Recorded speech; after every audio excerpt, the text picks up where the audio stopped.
भक्ति से प्रसन्न रहली ना, फिर हमरा बाबूजी के साथ ऐसे काहे भइल? विधि के विधान कबहू ना बदलेला। लक्ष्मी तो अकेले पूरा घरवार संभाल ले बिया। अरे जवान लड़की जब घर से बाहर निकले लागल नू तो एगो घर ना 10 गो संभाल ली। का भेल डॉक्टर?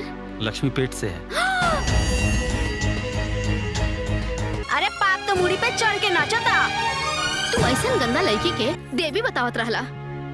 हे छठी मैया, विधि के विधान में सारा तकलीफ हमरे हिस्से में लिखल बा का?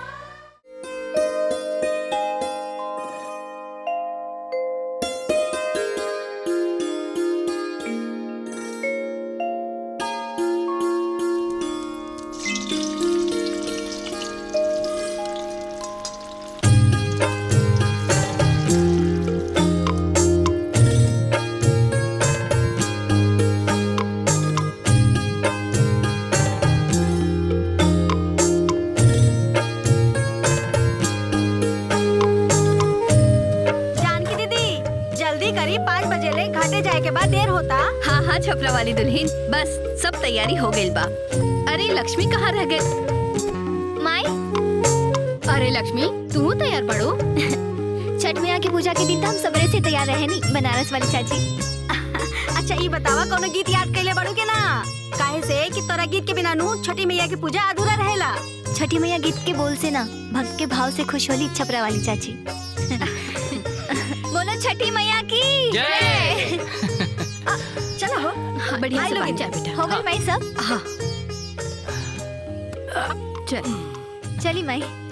अरे जल्दी करा लोगिन, आ गई नी अरग बाबूजी। के टाइम निकल जा रहा बा।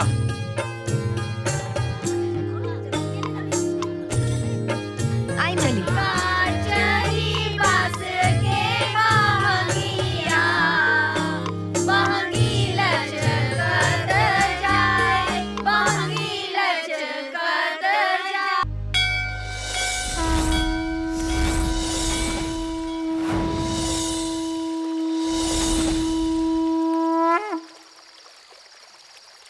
हे छठी मैया, आप साक्षात हमके तो यकीन नहीं कि होत।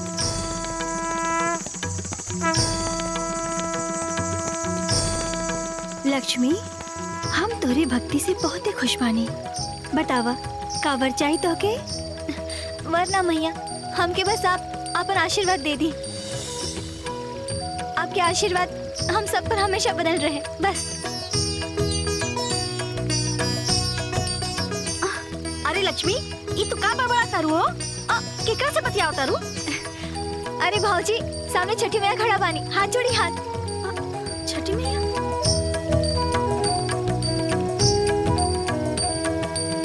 अच्छा, छठी मैया के अब आराम करेला, घर चला चला।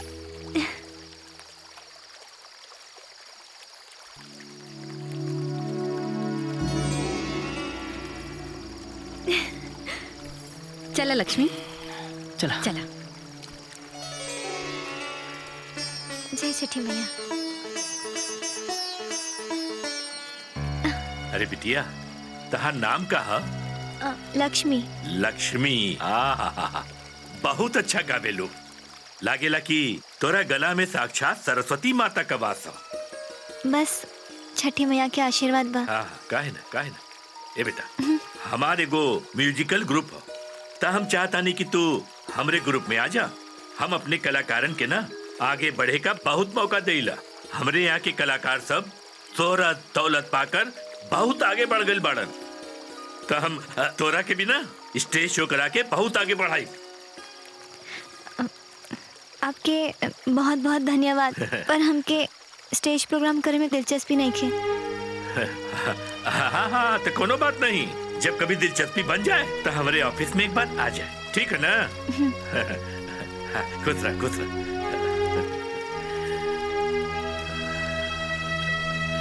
जय छठी मैया। अच्छा एक बात बतावा, ये लड़की के है? लक्ष्मी। अच्छा, इस रोगेसी खातिर तैयार हो जाई हैं? ना ना ना।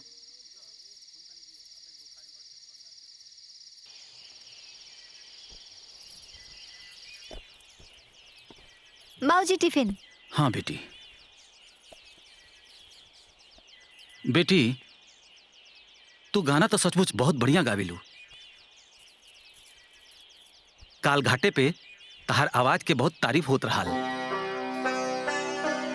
सचमुच तोहार कंठ में सरस्वती माई के वास बा। का करी बेटी, हमरे पास पैसा रहत तो तोहार छठी माई के गीत के एल्बम हम जरूर बनवा देती। सुनिए छपरा वाली चाची, रामदयाल चाचा अपने बेटी की एल्बम बनवाई है। अरे बनारस वाली दुल्हन, न 9 मन गेहूं होई और न राधा गौने जई है, तू देखत रहा। ठीक बा बेटी। संभाल के जी। सुनी जी, राशन खत्म होके वाला बा, हो सके तो आजे भरवा दे।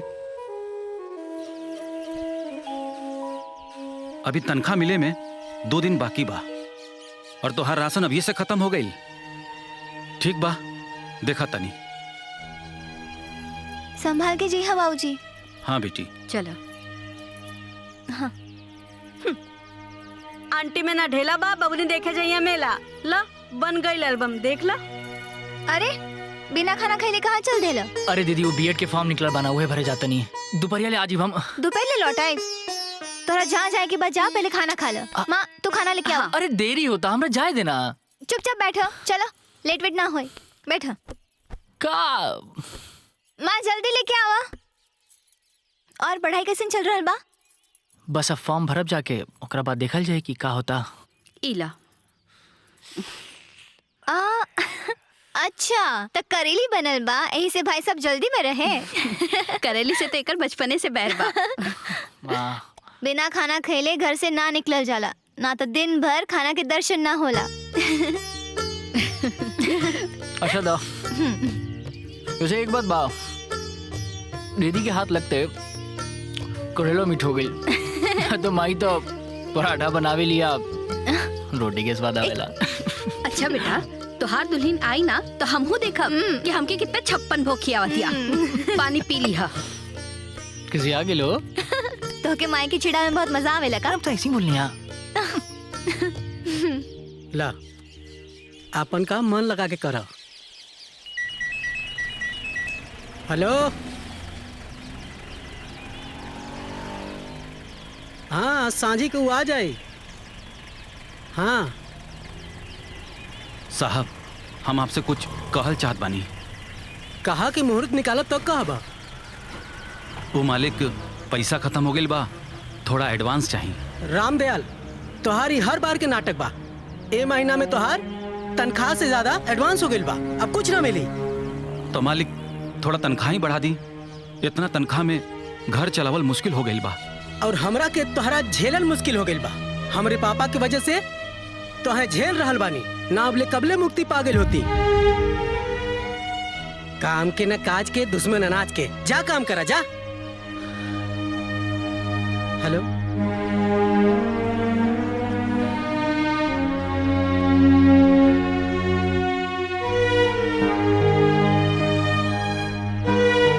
और हमरा के तोहरा झेलल मुश्किल हो गई बा।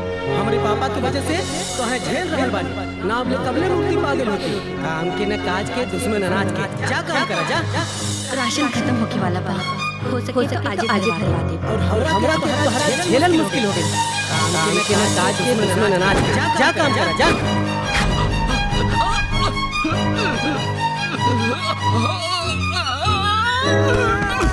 दिखाओ चाचा गिर गए। चलो चलो उठाओ, चलो चलो चलो उठाओ उठाओ, ले चलो चलो, चक्कर आ गया। हेलो रामदयाल के हार्ट अटैक आ गइल बा, हॉस्पिटल में बाणे, जाके भेंट कर लो लोगिन। माई माई का भइल? चल हमरा साथे। अरे अरे बता तो।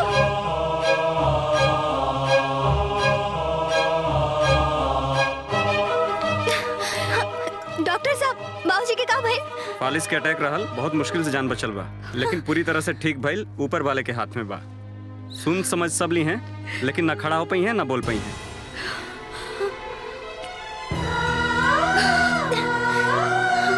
बाबूजी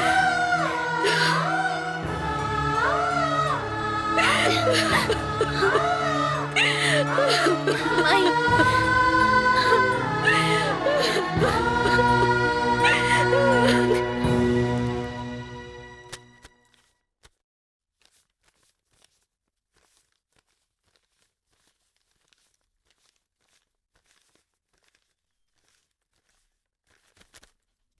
गिन ला।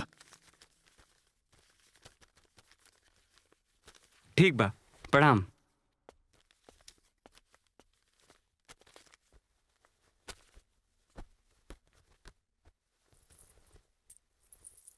हई एकर हमके कितना मिली? देख के बताओ तनी।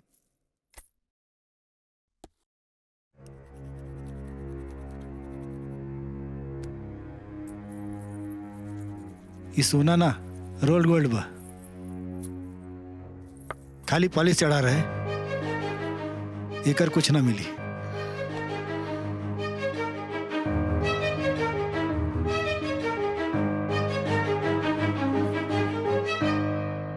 हे छठी मैया, आप तो हमरा भक्ति से प्रसन्न रहली ना, फिर हमरा बाबूजी के साथ ऐसे काहे भइल? लक्ष्मी, विधि के विधान कबहू ना बदलेला। हर प्राणी के आपन सुख दुख भोग ही के पड़ेला। श्री राम जी भी भगवान रहले, फिर भी खुद के वनवास से ना बचा पौले। पुत्री, तू दुखी मत होखा, समय के साथ साथ सब कुछ सही हो जाए।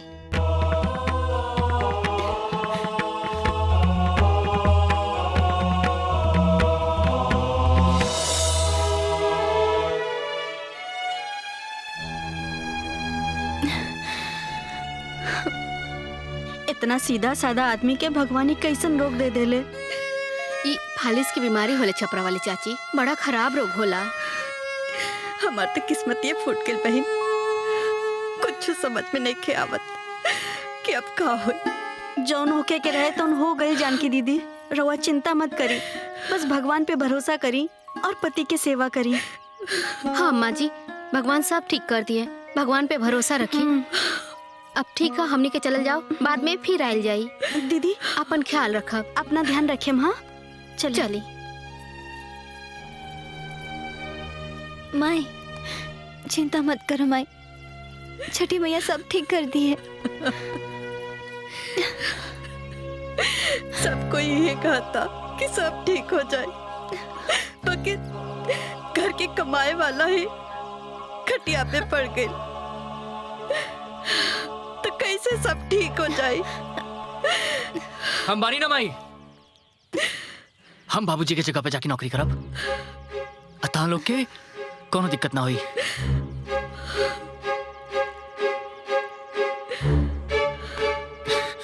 खबरदार, दोबारा ऐसा बोल रहा था थप्पड़ खाइब। बाबूजी हमार पढ़ाई छुड़ा के तोहरा के IAS PCS के तैयारी करा रहल बाड़े। तोहरा के आज के बाद से पढ़ाई पे ध्यान देवे के बा, बस, और कुछ ना। खाली पढ़ाई करी, काम ना करी। अरे तो घर के खर्चा कैसे चली, बाबूजी के इलाज कैसे हुई? पहले ही हमने की सिचुएशन कुछ ठीक नहीं के, ऊपर से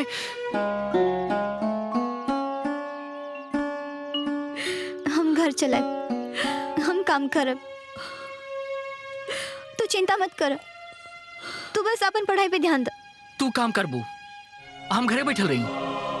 ए दीदी, समाज हमरा के तारा मारत मारत मुआ दी, तारा मार मार के हमार जियल मुश्किल कर दी। अरे पगला, हम काम करब तो आज दिक्कत हुई, लोग आज बोली कल भूल जाए, लेकिन तू अपना सपना छोड़ दे तो एक पूरा पीढ़ी पिछड़ जाए, और हम अपना जीते जी इना होके दे। ई घर में आज से एक ना दोगो बेटा बाड़े।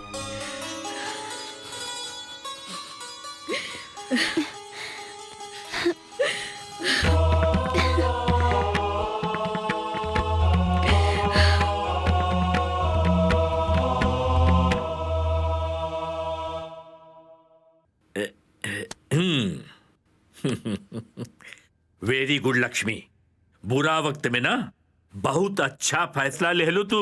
ला, ये पर साइन कर दे, साइन कर दे। हाँ देखा, अब हमनी के बीच में एग्रीमेंट हो गई। जौन भी प्रोग्राम हम तोरा के दिलाई, उसे जौन भी पैसा तोके मिली, उनमें से हमनी का 50-50, मतलब आधा आधा। जी ठीक है, जैसे ही प्रोग्राम को नो आई हम तोरा के बुला ले। हैं? अब जा जा।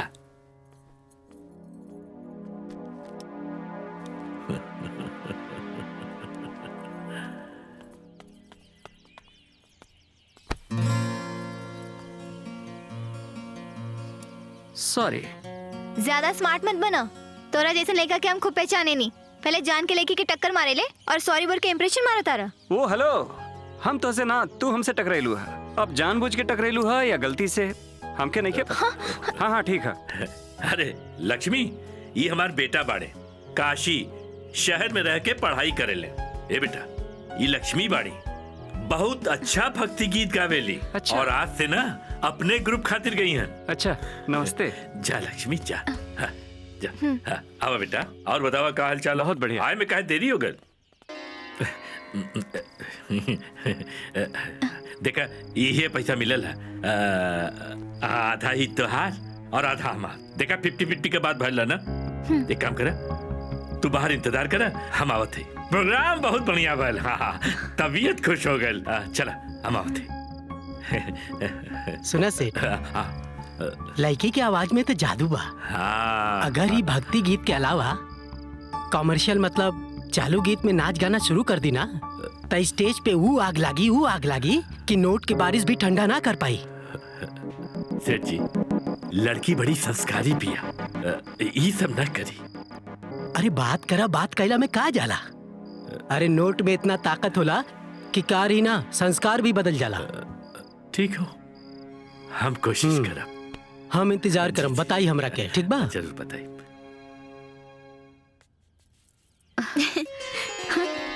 तनी टाइट बा। अरे माई, 2-3 दिन पहिरबू ना अपने आप ठीक हो जाई। हाँ। वैसे दीदी शर्ट तो बड़ा बढ़िया बा, हमके अच्छा लगल। बिटिया, हाँ?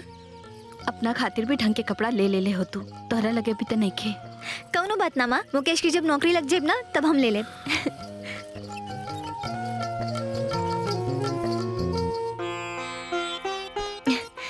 बाबूजी, रवा की लेटे लेटे तकलीफ होला ना, यही से हम रवा खातिर व्हीलचेयर लेके आए नहीं। अब आराम से घुमाई।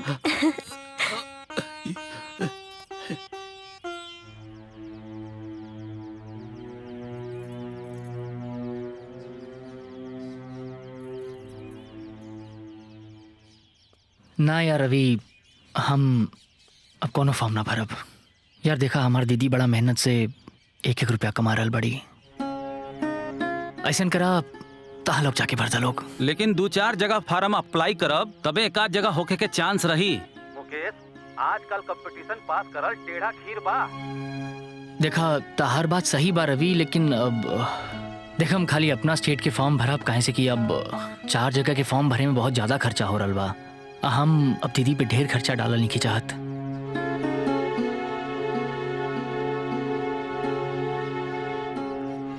ठीक बा, जैसन तोहार मर्जी। ठीक बा। देखा लक्ष्मी, हम ईमान के पक्का आदमी बानी। तोरे प्रोग्राम से जौन भी पैसा मिलेला ना, हम ईमानदारी से आधा तोहके दे देला। हमरा और ईमानदारी पे शक नहीं की करत सेठ जी। हम बस अपन समस्या बतावता नहीं। इतना कमाई में हमारे घर के खर्चा नहीं की चल पावत। तो का करी बतावा? हमके थोड़ा एडवांस दे दी। बात हो कि हमार जेब, हमरे क्रेडिट कार्ड का बैलेंस और बैंक अकाउंट सब एकदम खाली बा। अगर हमरे लगे पैसा हो तो हम तोके मना करी, बतावा? तो हमके थोड़ा शो ज्यादा करवा दी। ये भक्ति गीत का शो आवेला कितना, और जितना भी आवेला हम तो ही के तो देला। लेकिन अगर हम लोग एक काम करी ना तो हमनी के कमाई बहुत ज्यादा बढ़ सकेला। हाँ, वो का हो ना कि हमनी के जहाँ एक जगह जागरण का प्रोग्राम कर ले रही, वो सेठ जी तो से कमर्शियल गाना गवावे का जिद करत रहलन, हमसे एकर जिक्र भी कर ले रहलन। हाँ,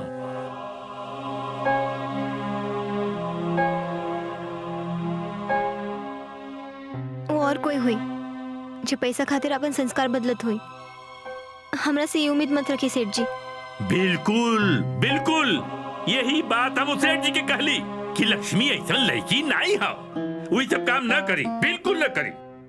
लेकिन लक्ष्मी बेटा ये सब काम तू न करबू तो केहू और करी। काहे कि और लोगन के खातिर स्टेज पर नाचे से बुरा घर पर पड़ल ठंडा चूल्हा का आग होला। हमके थोड़ा वक्त दी सेठ जी, हम सोच के बताए। हाँ ठीक है, वक्त ला, बिल्कुल ला। जा जा जा जा, सोच ला सोच ला।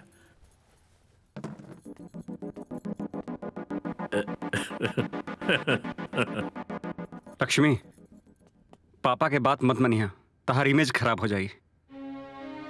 ये गांव में कितना इज्जत बा हमके मालूम बा। स्टेज पे नाच गाना तो के शोभा ना दी। पर नाच गाना में का दिक्कत बा? नाच गाना में कोनो प्रॉब्लम ना हा, के कहलस की प्रॉब्लम हा। लेकिन जगह जगह का बात होला लक्ष्मी, ये गांव के लोग तो के अच्छा ना समझी, और सच कहीं था हमके भी अच्छा ना लगी। काहे तो के अच्छा काहे ना लगी? पता ना, बस अच्छा ना लगी।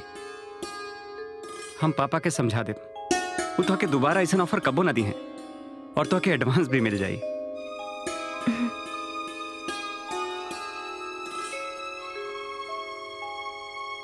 पापा तो के पैसा के आगे और कुछ ना दिखाई पड़ेला का? अरे ऐसन काहे कहता रहा है? लक्ष्मी के स्टेज पे नाचे गावे के ऑफर काहे देला? अरे मैं बुराई कहा, ओके पैसा का जरूरत रहे, और बाकी हमनी की तई रोजी रोटी हो ना पापा। हाँ? रोजी रोटी खातिर केहू के मजबूरी के फायदा ना उठावल जाला। पूरा जवार लक्ष्मी के भक्ति गायिका के रूप में जानेला। तू उनसे नाच गाना करवाई बा तो सब लोग तोहके बुरा भला कही। और हाँ, और गलती से पता चल गई कि तू उनके मजबूरी का फायदा उठौले बड़ा, तब तब बंटा धारे बुझा। यही का खतरा जौन काम चल रहल बा उहो बंद हो जाई। ऐसा मत कहा। और ऊपर से जौन लोग का गाली सुने के मिली सो अलग।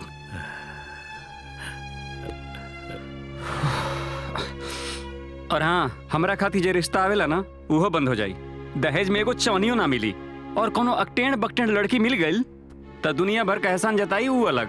अरे बाप रे बाप, बुझाता ना? एकदम बुझा गल बेटा, एकदम बुझा गल। हम ही सब क्या करे चाहत रही? पूरा 10 लाख के नुकसान कैंसिल।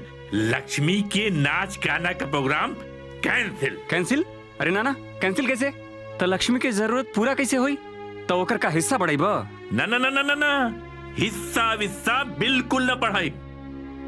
हाँ एक काम करते, ओके कुछ एडवांस दे दे, और बाद में धीरे धीरे धीरे धीरे काट ले, ठीक है ना? हाँ हाँ पापा, हाँ ठीक बा। ये हमार लड़का होके हमरे थाली में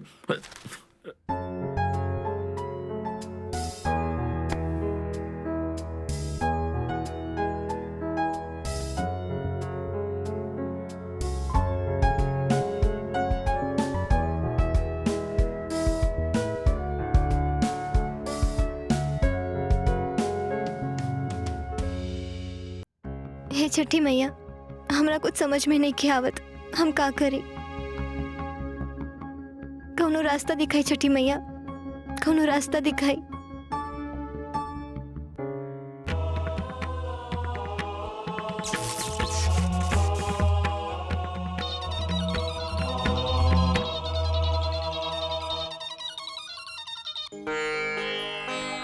हाँ सेठ जी। लक्ष्मी बेटी, तोरा गैला के बाद ना हम बहुत सोचली। हाँ, फिर हमरा के समझ में आई कि नाचे गाए वाला आइडिया ना ठीक नहीं हो। हमें काम करत है, कहीं से 10,000 रुपया का इंतजाम करके हम तोरा का एडवांस दे देते, और बाद में हिसाब किताब होत रही। ठीक है ना बेटा? ठीक बा सेठ जी, जैसे रवा ठीक समझी। ठीक है बेटा, ठीक है, खुश रह। काशी तू हमके बचा ले लो। हे छठी मैया।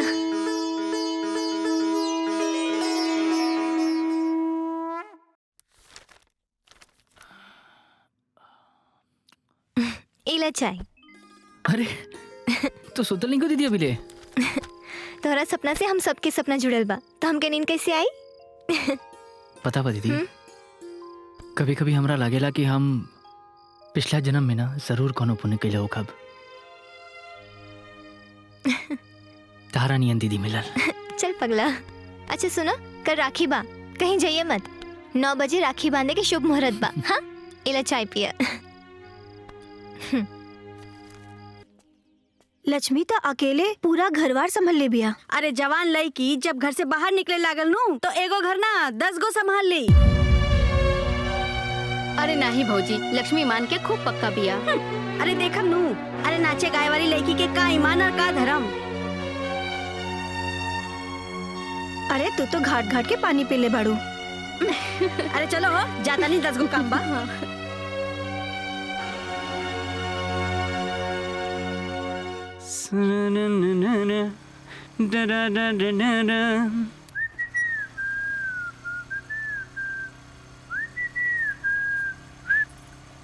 अरे लक्ष्मी, तू कहाँ जा रहल बाड़ू? ओ बच्चा लोग के कोचिंग में पढ़ावे के बात के लिए बानी। हमके थोड़ी कमाई बढ़ावे की पड़ी। वैसे काल खातिर तोहर बहुत बहुत शुक्रिया। अरे एमे शुक्रिया का बात बा। वैसे हम तो उसे कुछ कहल चाहता नहीं।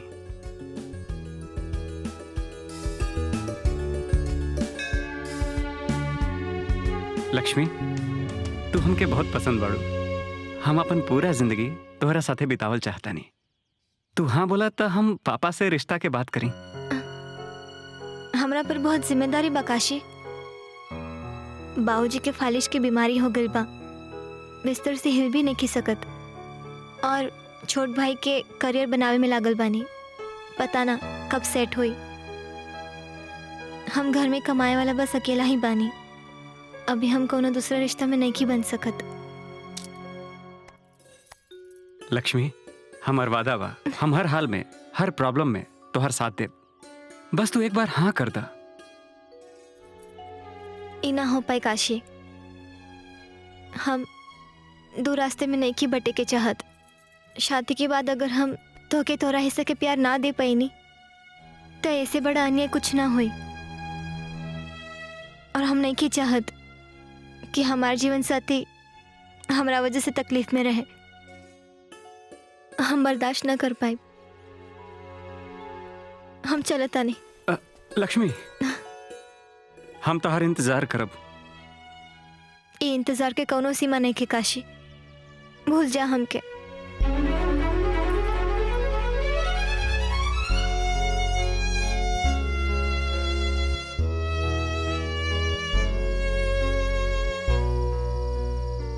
लक्ष्मी, हमार वादा बा, हम हर हाल में, हर प्रॉब्लम में तोहर साथ दे। बस तू एक बार हाँ कर दा।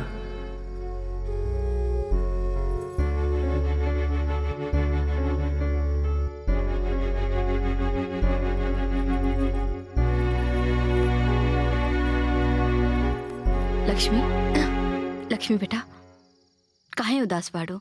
तोहर तबीयत ठीक नहीं का? आज खाना भी ना खैलू? तबीयत ठीक बा माई, बस कुछ खाए के मन नहीं के करत। और कोनो बात नहीं खे। ठीक बा। तोहरे बाबूजी के दवाई खत्म हो गई बा, कल ले ले आइहा। छठी मैया की पूजा के तैयारी भी शुरू करे के बा। ठीक बा माई।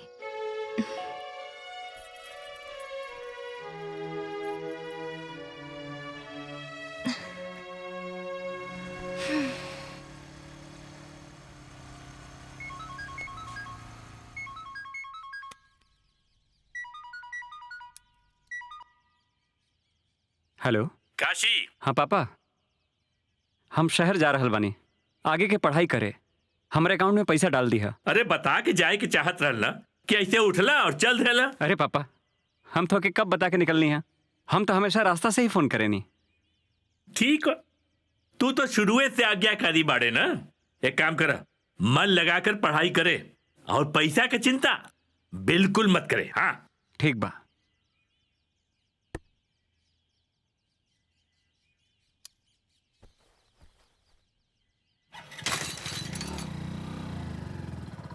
सयाजिन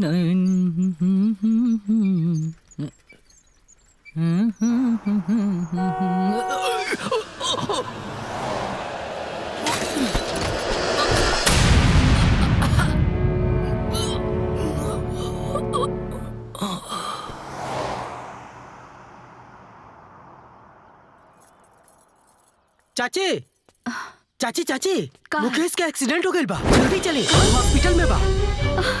लक्ष्मी,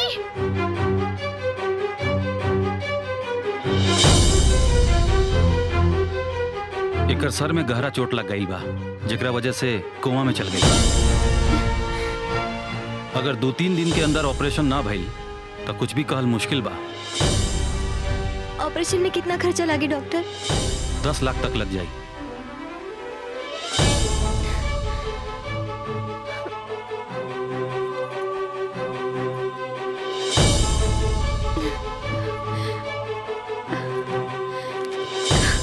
बेटा हाँ का भइल? मुकेश ठीक तो हो जाई ना?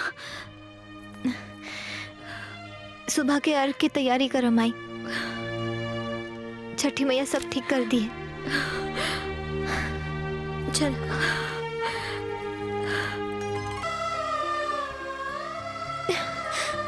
हे छठी मैया, विधि के विधान में सारा तकलीफ हमरे हिस्से में लिखल बाका।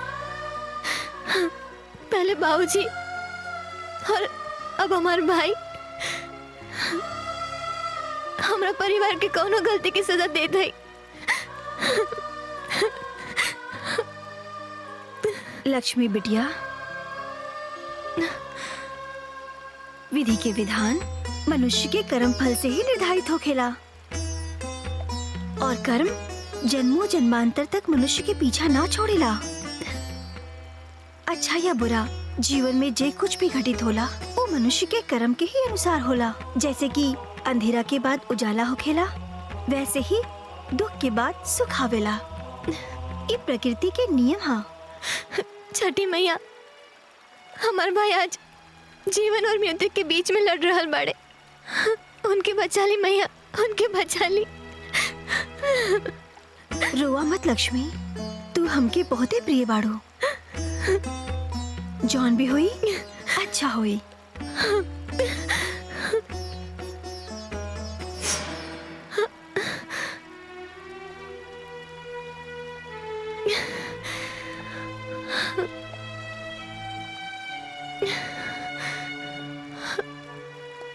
जय छठी मैया।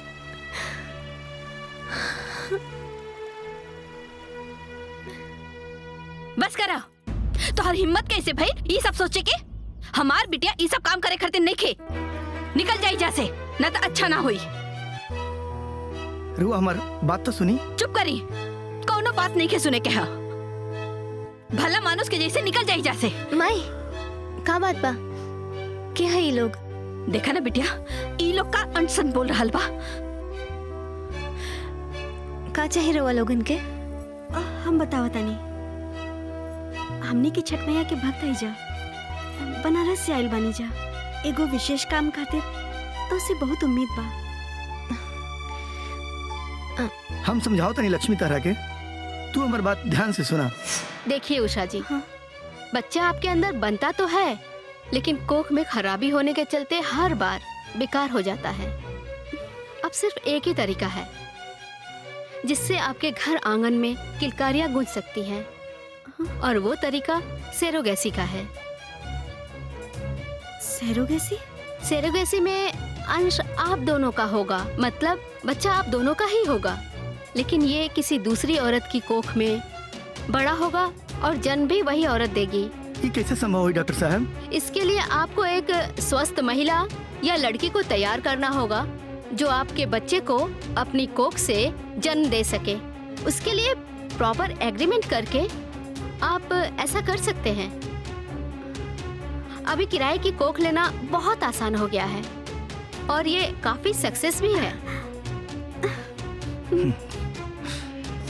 ई गांव में हमारे उषा के दूर की रिश्तेदारी बा, और पिछला साल छठ माई के आशीर्वाद लेवे खातिर हमनी के आयल रही जा, तभी तहरा पर हमनी की नजर पड़ल, और फिर तू हम दोनों के बहुत पसंद आयल रहो।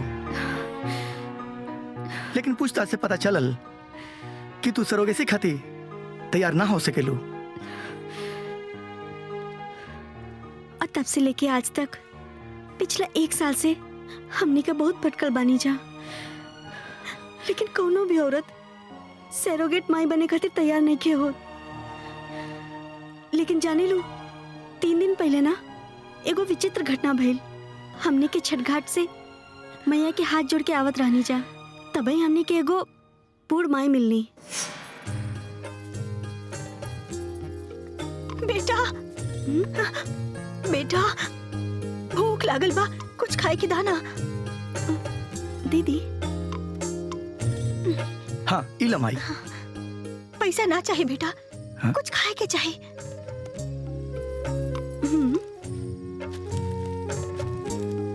हाँ माई इला।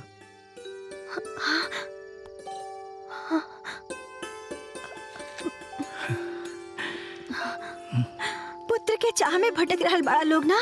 हाँ? हाँ? तोरा ही बात कैसे पता? पिछला साल छठ घाट पे तो हम लोग दोनों जने जोन लड़की के बारे में बात करत रहला लोग ना, वही तोहर बच्चा के चाहत पूरा करी है। अच्छा माई, ये सारा बात तारा कैसे मालूम बा? खुश रह लोग।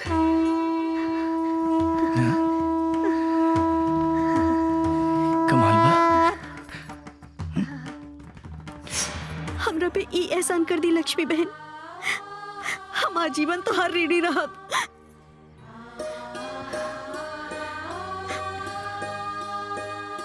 ई काम के तो कोनो कीमत ना हो सकेला, लेकिन फिर भी हमरा तरफ से ई 10 लाख के भेंट स्वीकार करा।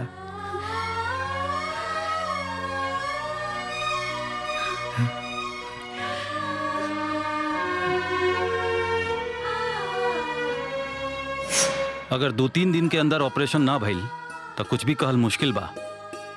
ऑपरेशन में कितना खर्चा लागे डॉक्टर? 10 लाख तक लग जाए।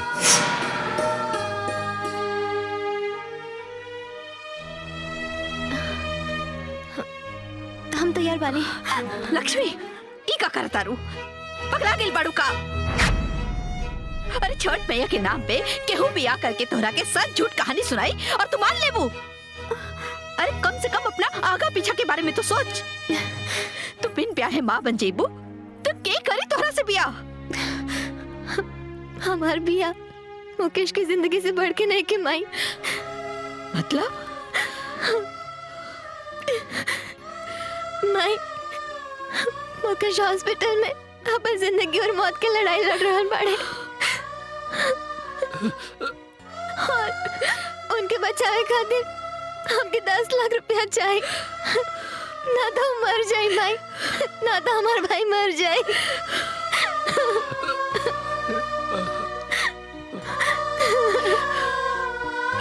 का कहता है बेटा? माई, यही से हमके 10 लाख रुपया चाहे कि चाहिए। हमके हमरा जिंदगी की परवाह नहीं के माई, लेकिन अगर मुकेश के कुछ हो गए तो सब कुछ खत्म हो जाए माई, सब कुछ खत्म हो जाए। लक्ष्मी, तू सच में लक्ष्मी बाड़ू बेटा।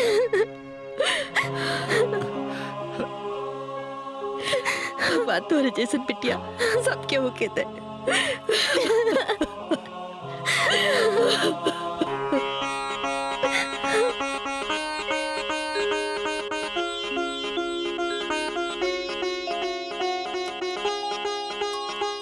अभी खतरा से बाहर बाड़े, 2 दिन बाद घर ले जा सकेली। दीदी, ये ऑपरेशन में तो बहुत पैसा खर्चा भइल होई। इतना पैसा तालो के पास आइल कहाँ से?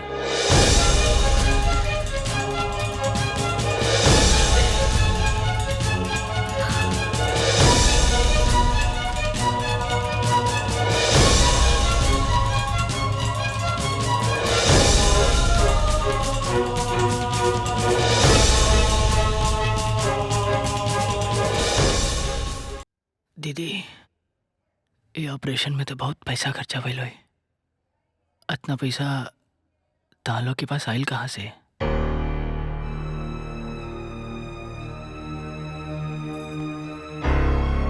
तोहरे इलाज के पूरा खर्चा एगो एनजीओ उठैले बा।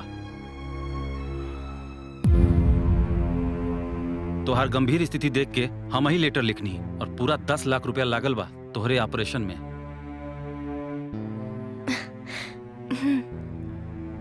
तू अभी आराम कर।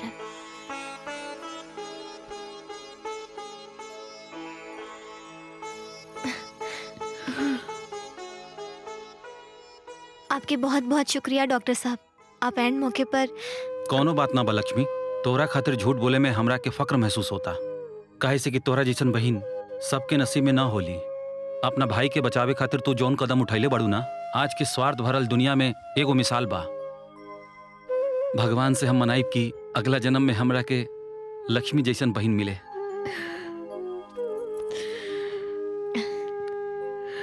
अच्छा डॉक्टर साहब, कोनो बात प्रणाम। नहीं के।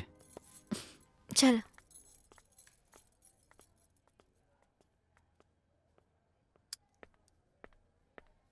एग्रीमेंट के मुताबिक दिवाकर जी ने लक्ष्मी को 10 लाख रुपए दिए हैं। बदले में लक्ष्मी दिवाकर दंपत्ति के बच्चे के लिए अपनी को किराए पे देगी।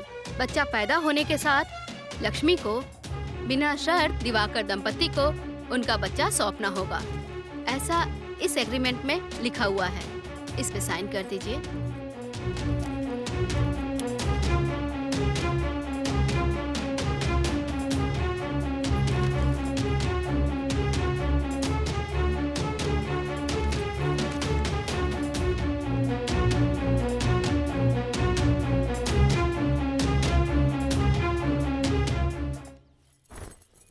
अरे सुनो था छपरा वाली भौजी, वो लक्ष्मीनिया 10 लाख रुपया इकट्ठा कर ले बिया। लागत है ना इनकर घरवा में नोट के पेड़ लागल बा। हाँ हो बनारस वाली दुल्हन।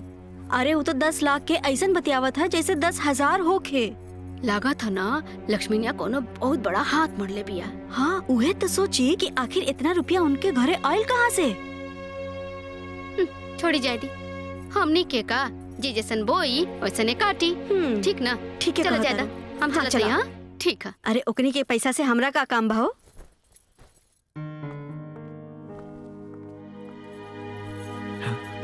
सेरोगेसी सक्सेस हुई। Congratulation. Thank you doctor. Lakshmi, अब तू शहर में शिफ्ट कर जा और हम सारा इंतजाम मुझे करा देते नहीं।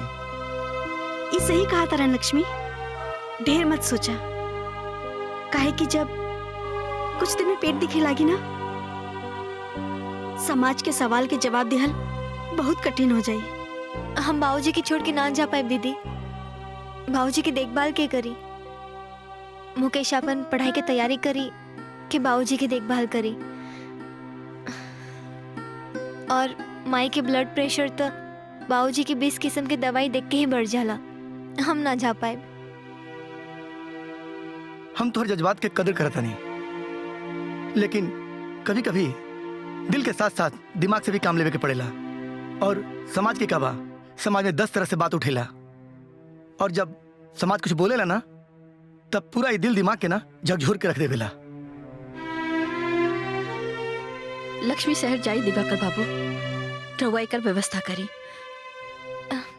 ठीक बा, जब पेट दिखे लागी तो 3-4 महीना में हम आ जाए। तब तक बाबूजी के देखभाल करे खातिर कोनो आदमी के भी इंतजाम कर ले। तू आदमी की चिंता मत करा, बस सही समय पर तू हमरा के खबर कर दिया, हम इंतजाम कर दे। लक्ष्मी, तुझसे हमारे को बिनती बा, बस इतना ध्यान रखिया कि ये बात गलती से भी केहू के पता ना चले। काहे कि समाज में हमारी इज्जत तब बे हुई जब लोग के ई पता रही कि हमार बच्चा हमरा कोख से पैदा भइल बा। चिंता मत करी दीदी, हम अपना जीती जी केहू के ना पता चले थे। ये लक्ष्मी के वचन बा।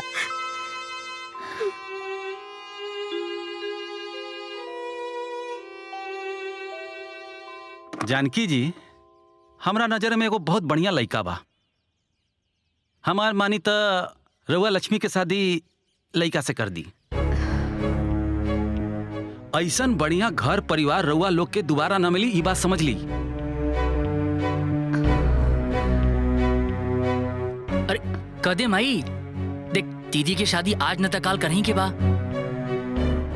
और ये अगर बढ़िया लड़का मिल जाई तो दीदी की जिंदगी संवर जाई।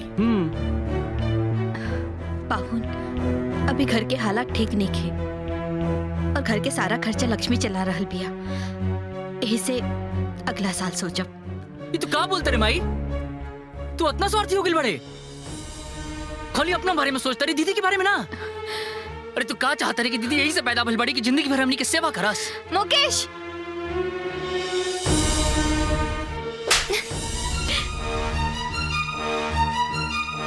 बच्चा की जरूरत कब का होला और का ना होला ई माँ से बेहतर केहू ना समझ सकेला। और तुम्हारी हिम्मत कैसे भी माँ से बदतमीजी करे के? फूफा, जब तक ये पगला अपना पैरों पर खड़ा ना हो जाए, कुछ बन ना जाए और ये घर और माई बाबूजी के संभाले वाली भाभी ना आ जाए, तब तक हम बिया ना करब।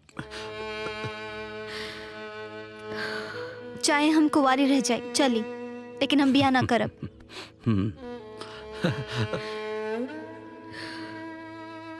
अरे अरे अरे का करे तारा? अरे दीदी हम आज बहुत खुश बानी। का भाई खाना लॉटरी लाग गई का? हाँ दीदी लॉटरी है समझ ला। हमार एग्जाम क्लियर हो गई, हमार नौकरी लाग गई। सचो? हे छठी मैया, तोहर महिमा अपरंपार बा। से पता बा दीदी, दीदी आज हम जौन भी बानी ना, खाली तारे त्याग और तपस्या की वजह से बनी। और इस सपना के पूरा श्रेय खाली तारे जाता।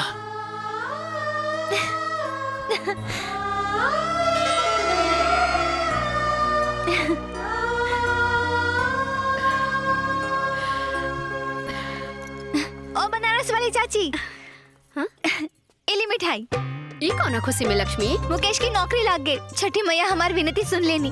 अरे फिर तो बहुत खुशी के बात है। हम जरूर खाए मिठाई। अरे चाची रवली, हमारे भाई की नौकरी लाग गई। अरे ये तो बहुत खुशी की बात बा। चला लक्ष्मी हम चला ताने। धराई बढ़िया से। अरे छपरा वाली भौजी, इली मिठाई। ई कौना खुशी में बटा करू हो? मुकेश की नौकरी लाग गई। साचो का? ई तो बहुत खुशी के बात बा। हम कम से कम नू 5 गो लेब। अरे रे रे, पूरा गांव की बाटी के बा। कोनो बात ना, एगो अपने बउवा खातिर ले लेता नहीं। हाँ ठीक बा। ई ले बउवा खाई। ठीक बा, हम चले तानी। ठीक बा जा। हाँ। ए बबुआ खातिर ले लेनी। हाँ रुकी दे के आवतनी। चाचा इली मिठाई। कौने खुशी में? हमारा भाई की नौकरी लाग गई। बहुत बढ़िया।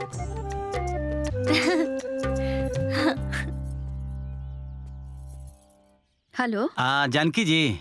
प्रणाम पाहुन। प्रणाम प्रणाम। का हाल चल बा? बढ़िया बा। जी जी। ऐसन बा कि मुकेश के लिए एगो बहुत अच्छा रिश्ता आइल हो नजर में। लड़की के बाप जो बानू वो एक ठो बहुत बड़का अधिकारी बा। अगर रउआ लोग कहीं तो हम लेके आ जाई। हाँ आ जाती तो अच्छा रहत। आखिर लक्ष्मी भी तो यह चाहतिया। अच्छा पाहुन, वो लोग के लक्ष्मी के बाबूजी के बारे में बतैली है ना? अरे ओकर चिंता जानकी जी रउआ मत करी। अरे वो लोग के रउआ के सरकारी अधिकारी बेटा से रिश्ता जोड़े के बा। बाकी कोनो दिक्कत नहीं खे। ठीक बा। जी जी। तो हम 1-2 दिन में लेके आ जाता नहीं वो लोग के। हाँ पाहुन। अच्छा ठीक बा, प्रणाम। ठीक बा, प्रणाम। केकर फोन रहे? तोहरे फुफ्फा जी के फोन रहे। लड़की वाला तुहे देखे आवल चाहता। अरे माई देख, अब हमार नौकरी भी लाग गई बा। काहे ने दीदी की शादी पहले करा दिया है। अच्छा तो भाई साहब की नौकरी लाग गई बा, तो बहन के भगावे के चाहता रे? ये भाई बहन के प्यार। हाँ कान खोल के सुन ल, जब तक तोहार बियाह ना होई तब तक हम बियाह ना करब।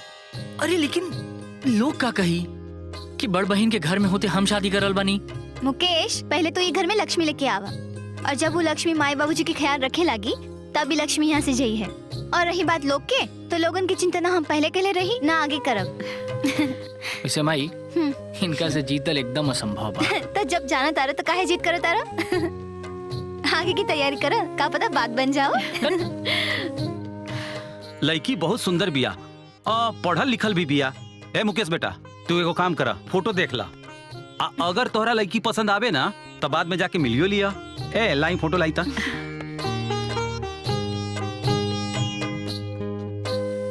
सुनी देखी, अब हमरा के फोटो दिखावे की जरूरत नहीं है।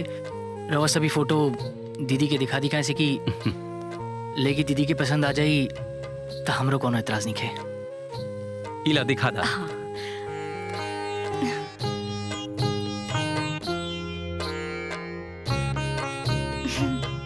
देखा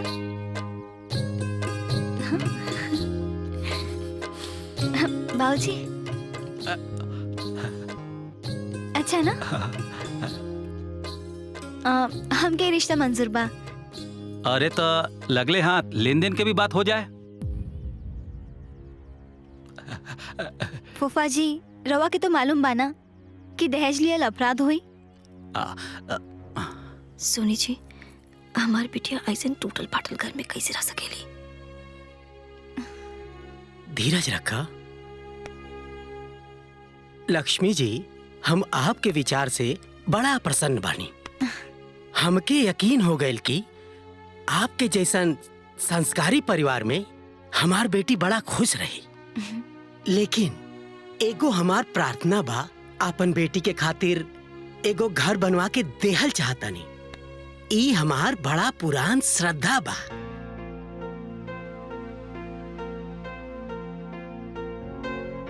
प्लीज ना करी। जबले शादी होई तबले घर बन के तैयार हो जाई और शादी के साथ साथ गृह प्रवेश भी हो जाई।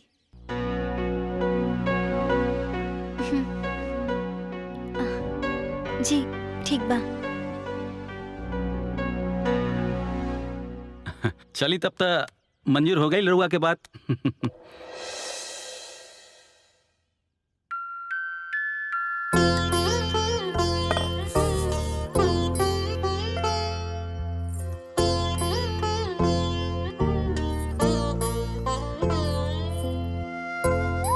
खुश रहा।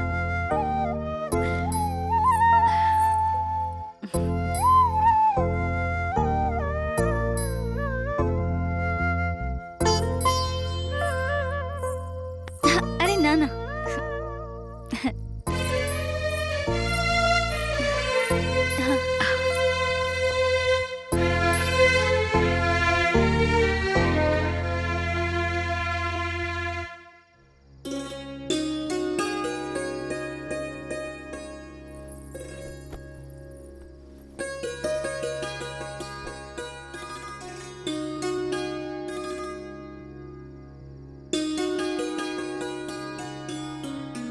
तो वाकई में बहुत खूबसूरत बाड़ू।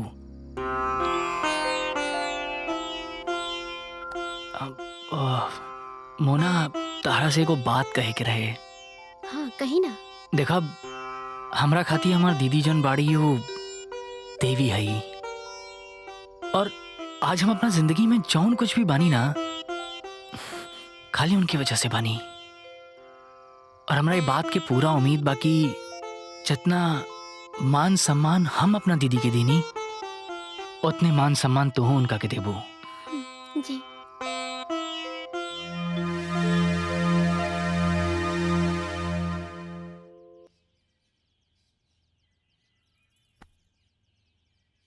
हेलो, प्रणाम माँ। खुश रहा बेटा।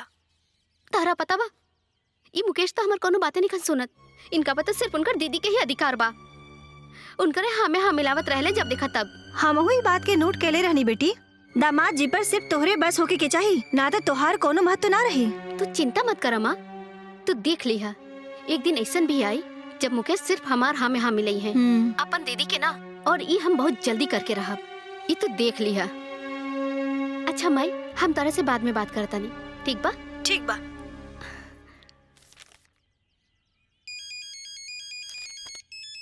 अरे लक्ष्मी, हेलो।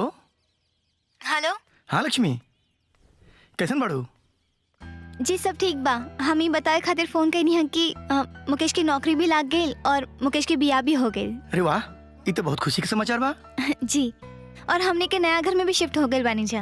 अरे वाह, ये तो बहुत उत्तम समाचार सुनेलू तू हमरा के। अच्छा देखा लक्ष्मी, तारा कोई चीज की जरूरत पड़ी ना तो तू बेहिचक फोन कर दिया हमरा के। जी। और हम सारा चीज वही इंतजाम करा दे। जी, दीदी से बात करें। हाँ, अभी हम बात कराते नहीं उषा से। हाँ, लक्ष्मी से बात करा। हाँ बहन, कैसन बाड़ू? बस ठीक बा। अब सुना हमार बात ध्यान से। अब तो के अपन ढेर ध्यान रखे के बा। खाए पिए में कोनो तरह के कोताही ना होए के चाहिए, समझ लो। काहे कि जब तू स्वस्थ रहबू तबे बच्चा भी स्वस्थ रही ना। जी, रवा चिंता मत करी, हम अपन फर्ज पूरा दिल से निभावेनी। ठीक बा बहन, खुश रहा। जी प्रणाम।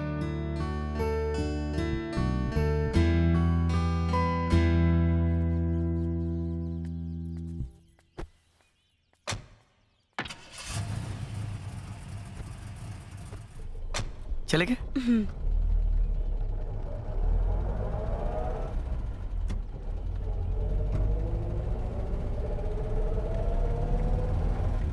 रउआ के का लागता हमनी के जौन करता नहीं जा वो सही रही ना? बिल्कुल उषा, अब 9 महीना बाद हमनी के अपन घर आवल जाई और साथ में हमनी के अपन बच्चा होई। जी। और माता रानी के आशीर्वाद रहल ना तो कोई के तनिक भी पता ना चली कि हमनी के बच्चा ना है। जय छठ मैया।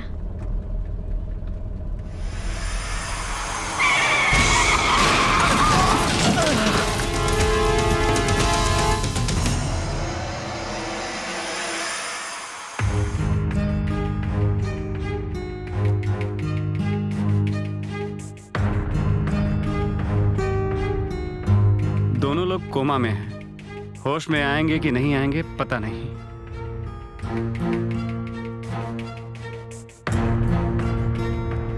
बस बस रोकी भैया। माई तू पैसा दो, हम भाभी के फोन करत। हाँ चला।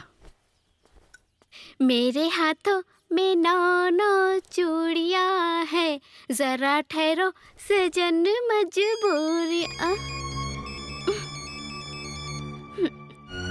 हाँ दीदी। हेलो मोना भाभी, हमने की आए में थोड़ा देर हो जाए। रहुआ बाबूजी के दोपहर वाला दवाई खिला दी, एक व्हाइट वाला टैबलेट और एक रेड वाला टैबलेट। हाँ हाँ कहा है ना, ठीक बात दीदी।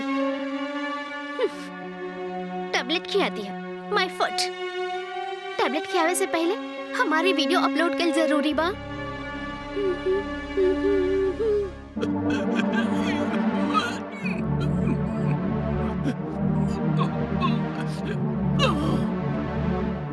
बहुत ज्यादा समय लग। बाबूजी,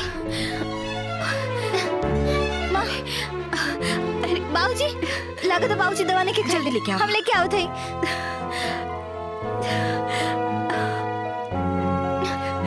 माई, बाबूजी पानी पिलावा। पानी। आराम से। भाभी, भाभी। हाँ दीदी। बाबूजी की दवाई ना खिलाऊलू। हाँ सॉरी दीदी, हम तो एकदम भुला गए रहनी। भुला गए लो का मतलब? तो के पता बना बाबूजी के टाइम पे दवा ना मिलल तो का हो सकेला? इनकी जान भी जा सकेला। तो इतना लापरवाह होकर हम क्यों ना मालूम रहे? वो दीदी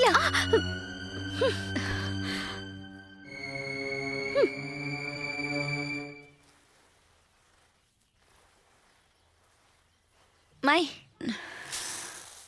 बाबूजी गिर गइलन। क्या हुआ? माई, दीदी, अरे जल्दी आवा। बाबूजी गिर गइलन। दीदी, माई, जल्दी आई। बाबूजी, अरे बाबूजी, बाबूजी कैसे गिर गई? माई उठा, उठा। लक्ष्मी आराम से। बाबूजी खाली खड़ा होके चिल्लाओ नहीं? बाबूजी को उठा ना सकत रहलो का? फॉर्मेलिटी निभावता नहीं ना। हम एजा अपाइज लोगन के सेवा करे खातिर नहीं आइल बानी। और हाँ, ई घर में नौकर नहीं की, जेकर बाप उहे संभाले। मोना ना मुकेश। भाभी नादान बाड़ी, इनके प्यार से समझाए के पड़ी।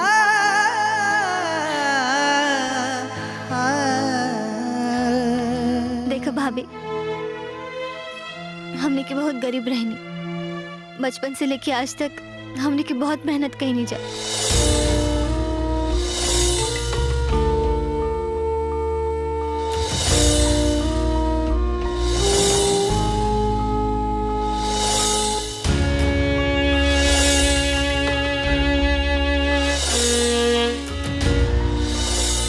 इतना कष्ट भइला के बाद भी आज अगर हमने के परिवार बेहतर हालत में बा, एकर बस एक ही वजह बा, हमने के अटूट प्यार और विश्वास। हम तोहरा से भी यही उम्मीद करेनी भाभी। सॉरी दीदी, हमरा के माफ कर दी। ये गलती दोबारा फिर कबो ना होई, हम प्रॉमिस करतानी।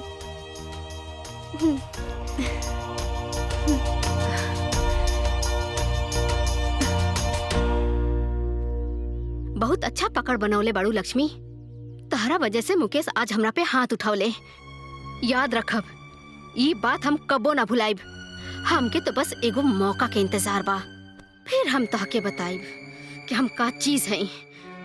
बतावा, जब पड़ोस में रहत रहनी तब 10 बार आवाजाही करत रहनी, अब एक बार मिले खातिर 10 बार सोचे के पड़ेला। का कहे बनारस वाली चाची, आजकल तो ये सब जीवन में लागले रहेला। तनी दुल्हनिया के बुलाई ना माँ जी, मुँह दिखाई हो जाए। हाँ हाँ कहे ना।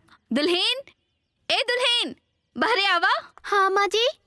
देखा तोहसे मिले के आइल बा। ये बनारस वाली भौजी हैं, उ देवरिया वाली चाची। प्रणाम।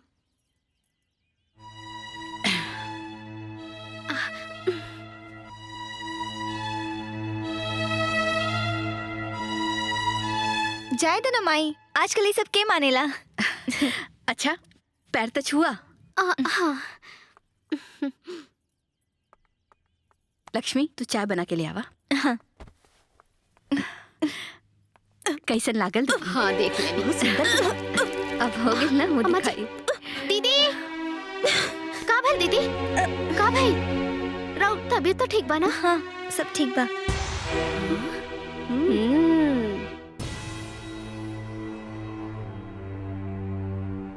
चल कुछ भी।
एगो बात बोले के बा। हाँ बोला।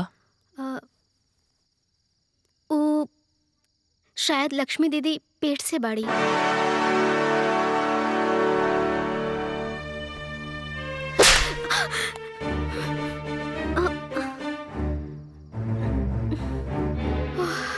थैंक गॉड, ये तो सपना रहे। का हो गई? ना कुछ ना। अब रउआ फ्रेश वाली खाना लग गई बा। ठीक बा। माई हमरा लागता कि मोना भाभी के हम पे शक हो गइल बा कि हम पेट से हई। बेटी तू एक काम करा, तू शहर चल जा, कुछ दिन में तो हर पेट भी दिखे लगी और लोग के शक यकीन में बदल जाए। तू एक काम करा, तू दिवाकर के फोन लगावा। हाँ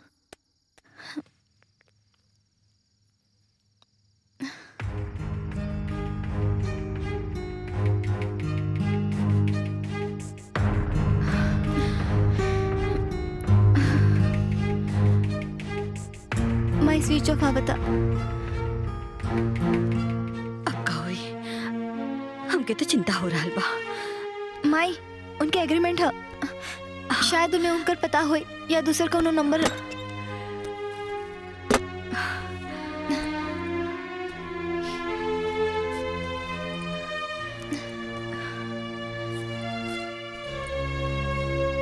माई पेपर तो गायब बा, ओमे उनकर पता रहे।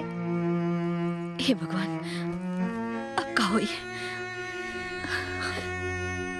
अब तो जौन छठी मैया चाहिए उहे होई। बेटा तू एक काम करा, तू यहाँ से चल जा, हम तेरे पप्पा जी के फोन लगावत हैं। ई का कहा दारू माई? कुआ से निकल के तू हमके खाई में कूद के कहा तारू। हम कहीं भी जाए पेट तो दिखबे करी ना, और सवाल तो उठबे ही करी। अब जौन होए माई सब देखल जाए। छठी मैया बेड़ा पार लगई है। दीदी का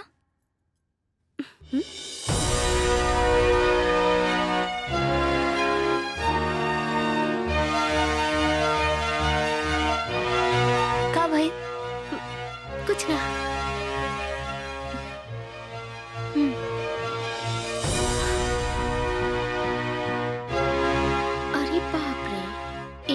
चोर के दाढ़ी में तिनका वाला हाल बा। जरूर कुछ गड़बड़ बा। दाल में काला साफ साफ दिखाई देता।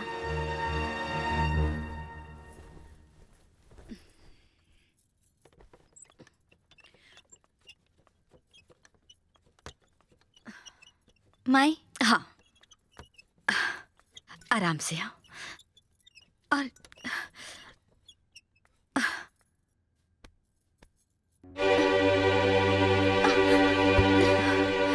लक्ष्मी, का बिल बेटा? कुछ ना माँ, थोड़ा सा चक्कर आ गए। हम डॉक्टर के बुलावता नहीं। ना माँ, डॉक्टर के मत बुलाओ।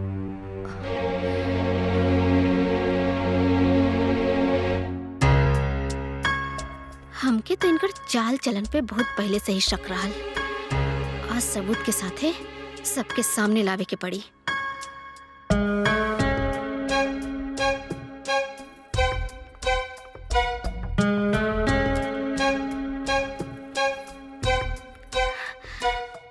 हाय पकड़ा। तारा नियन एम्प्लॉय की वजह से ही हमनी के डिपार्टमेंट बर्बाद हो रहा बा। अपन काम ईमानदारी से नहीं कर सकत। काहे नौकरी ज्वाइन के लिए बड़ा? छोड़ दो नौकरी के।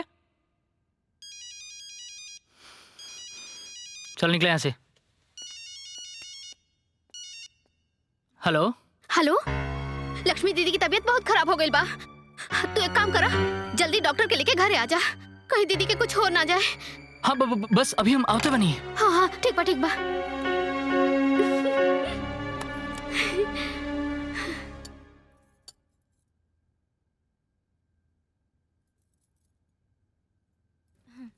कहाँ हो गई दीदी? डॉक्टर साहब देखिए इनका की कहाँ हो गई बा।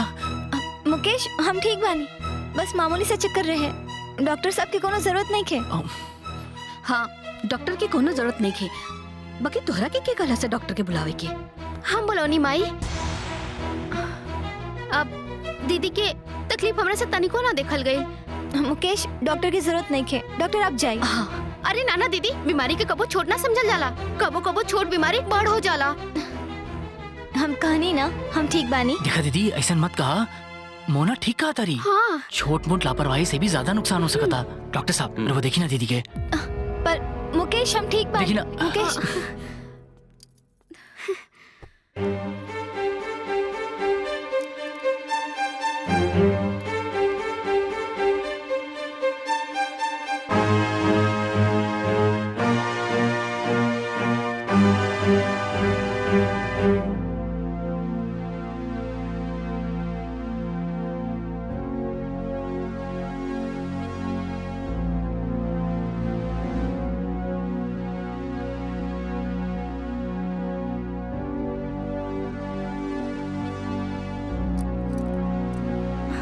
का भेल डॉक्टर?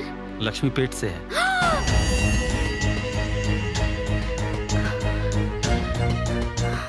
डॉक्टर तू क्या बोला तेरे? तोरा मालूम बा? हाँ मुकेश, हम जो कह रहे हैं वो सही है। ये गलत हो ही नहीं सकता है। दीदी दीदी तू बोल दे, कुछ झूठ बा। बोल दे दीदी। कुछ बोलत काहे नहीं गई?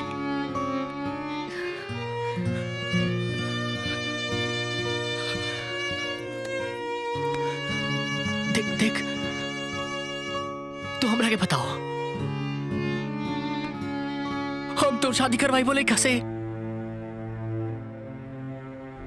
भाई कुछ बोलत काहे नहीं गई? भाई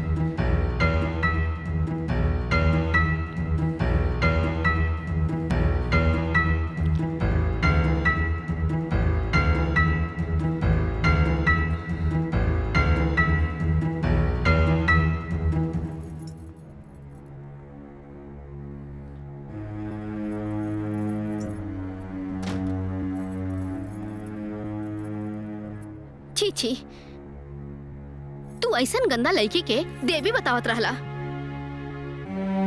पता ना हमार माई बाबूजी कैसन नीच खानदान में हमार शादी करा देलन। हमार तो जिंदगी बर्बाद हो गई। और तू ऐसन नीच लड़की खातिर हमरा पे हाथ उठावे जात रहला।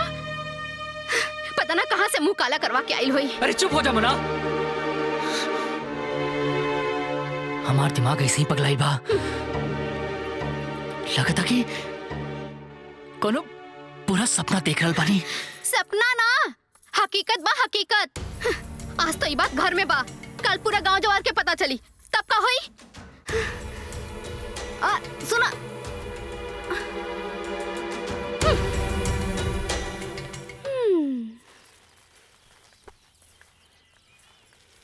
कहो। अरे पूनम, काल लक्ष्मी के घरे आयल रहलू और हमरे घरे नहीं खेलू। अरे वो लड़का के स्कूल से ले आवे के रहे ना, यही से ना पाऊनी। अब तो आ गई नहीं ना, अब खाली बतियेबे करबो कि चाहे पानी देबो।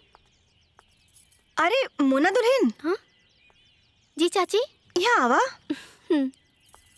कैसन बाड़ू भाऊजी? ठीक बाड़ी। अरे काल डॉक्टर साहब आयल रहे ना, लक्ष्मी बिटिया की तबीयत खराब बा का? अरे ना ना भाऊजी, उनकर तबीयत ना, उनकर चरित्र खराब बा। बाप रे बाप रे, हम कितने लगा था पेट से बड़ी। पता ना केकर पाप हुई।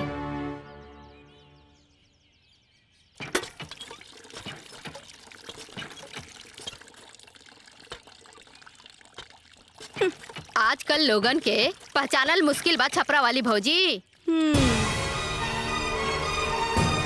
अच्छाई के मुखौटा के पीछे न जाने कितना कुकर्म छिपल बा।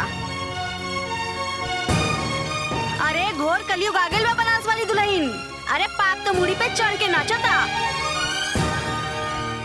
अरे अयासी के चक्कर में ये लोग कुछ भी कर सकेले। छोड़ा।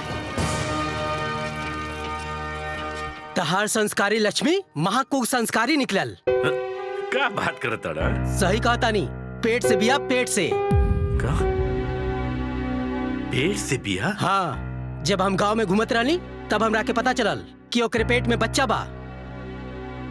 पूरा गांव वाला ताना मार रहल बाड़े और तू कहत रहला कि संस्कारी बाई ना नाची ना नाची। हैं? यह संस्कारी लड़की रहे? बात करता नहीं।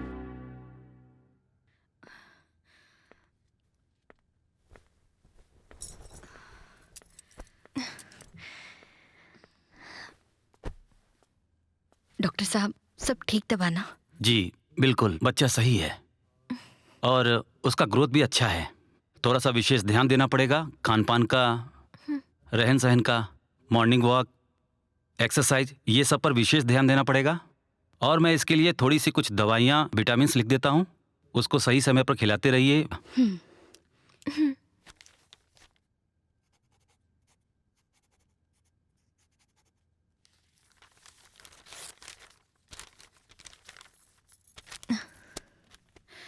चलो जी, प्रणाम। चल बेटा, कुछ खा पी ला, स्कूल के टाइम हो गई। चल।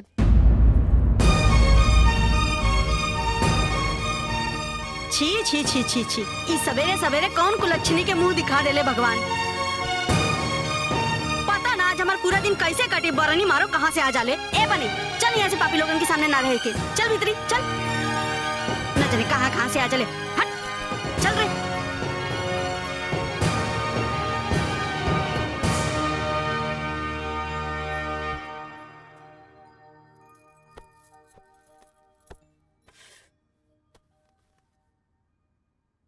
पूरा दुनिया मुंह पे थूक रहल बा, लेकिन भाई के तो कोनो फर्क नहीं के पड़त। भाई बहन के ऐसन प्यार के मिसाल तो पूरा दुनिया में ना मिली। उ नीच पेट में पाप लेके ऐसन घूम रहल बाड़ी कि जैसे कोनो मेडल मिलल बा। ओकरा जगह पे केहू दोसर रहित तो अब तक ले जहर खा के मर गइल रहित, लेकिन वो बेशरम कहीं के। छी छी छी छी। का भेल बेटा? होई का, एगो नाचे गाए वाली अपन मुंह काला करवावे और नाक कटे पूरा खानदान के।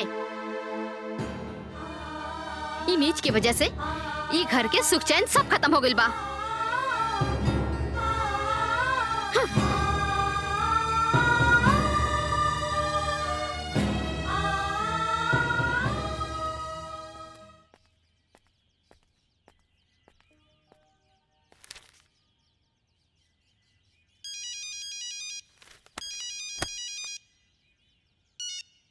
बाबूजी प्रणाम। खुश रहा बेटा मुकेश, का हाल बा? एकदम बढ़िया बा बाबूजी। जाता रहुआ बताई आप और माई कैसे बनी जा? हमनी ठीक बानी जा। बेटा मुकेश, कुछ कहल चाहत बानी, ध्यान से सुनी। हाँ बोली ना। बेटा, इज्जत बनावे में जिंदगी गुजर जाला और बिगाड़े में 2 मिनट भी ना लगेला। हमार बात पे गौर कर, अपन घर पर ध्यान दो। प्रणाम बाबूजी। खुश रहा बेटा।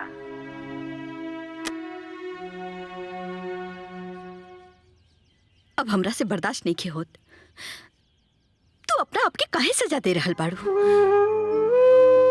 हम तो कबो सपना में भी ना सोच ले रहनी कि तोहरा त्याग के ई सिला मिली तोहरा के।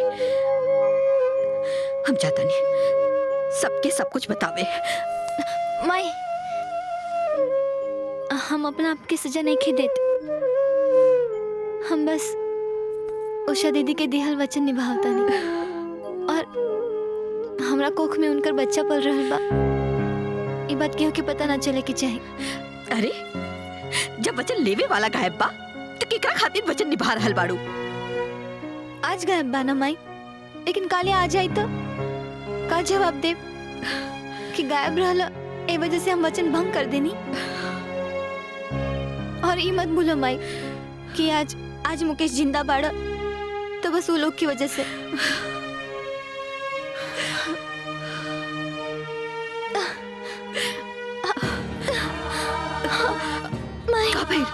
माई पेट में दर्द होता। अरे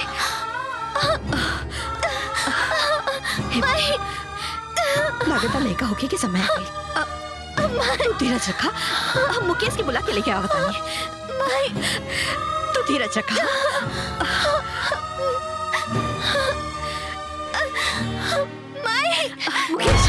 मुकेश बेटा, लक्ष्मी दर्द से तड़पतिया, लागता बच्चा होके वाला बा। चल अस्पताल लेके चल। रुका, हम भी पेट से बानी। अगर तू नीच के शक्ल देखबा तो हमार और हमार बच्चा के कबो शक्ल ना देख सकबा। ए दुल्हन, ऐसा जुल्म मत करा बेटा। हमार बिटिया मर जाए बेटा, चाहे दा। हमार बला से काल मारे के बाद आजे मर जाए, कम से कम बदनामी से तो पीछा छूटी। मुकेश चल ना बाबू।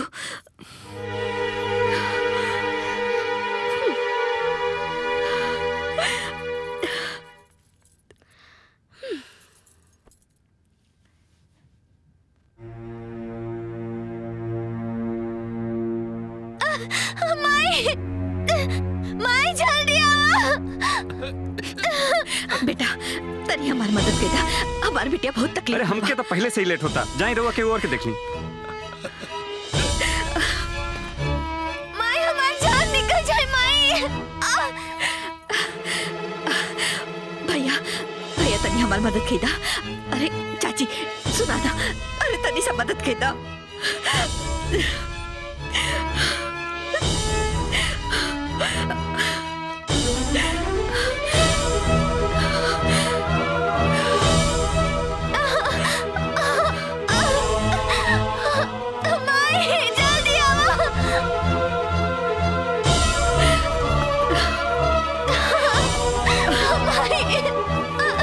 लक्ष्मी कुछ ना हुई।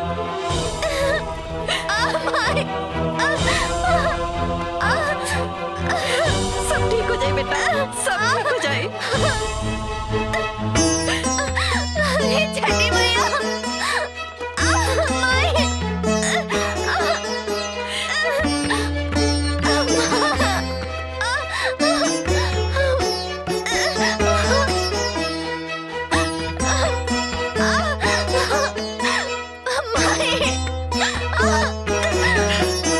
छठी मैया, इधर कैसे न्याय बा? हमरे बिटिया के साथ इतना अन्याय हो रहा बा और तू चुपचाप देख रहल बाड़ू। हमरे बिटिया के मदद करा, हमरे बिटिया के मदद करा।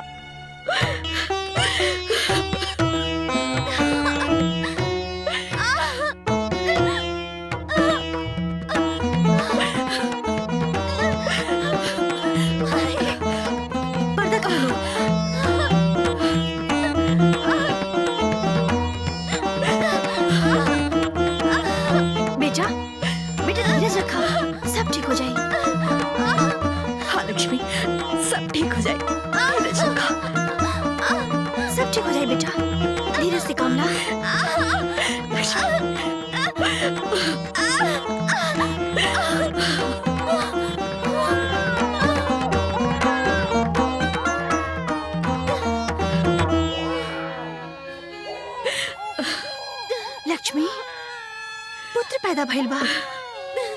लक्ष्मी बेटा भइल बा।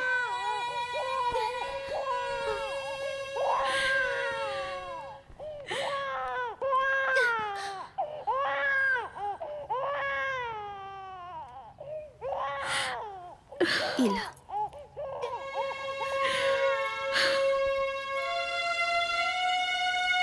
लक्ष्मी, हैला कान में बांध ला। काहे कि ए समय कान में हवा ना लगे के चाहिए।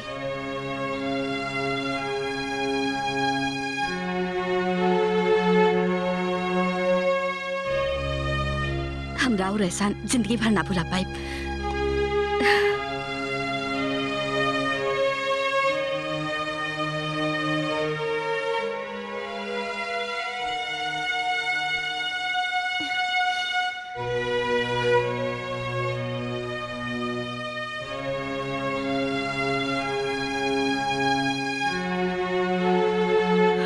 आराम से। हाँ,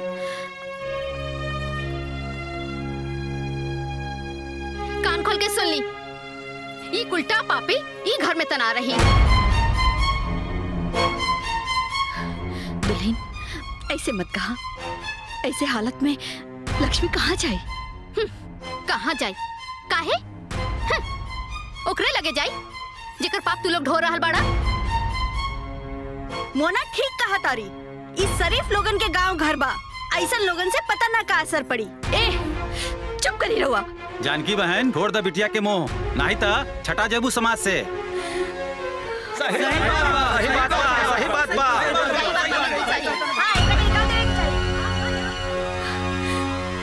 मुकेश बर्दाश्त करे के भी हद होला माई। ई कलंकनी की वजह से आज हमनी की इज्जत माटी में मिल गई बा। जमुना के 2 पैसा के औकात नहीं खे, उ सब आके हमनी पे हंस के जा रहल बा। चुपचाप बोल दी कि एजा से निकल जाए, ना तो हम एकरा के धक्का मार के बाहर निकाल देब।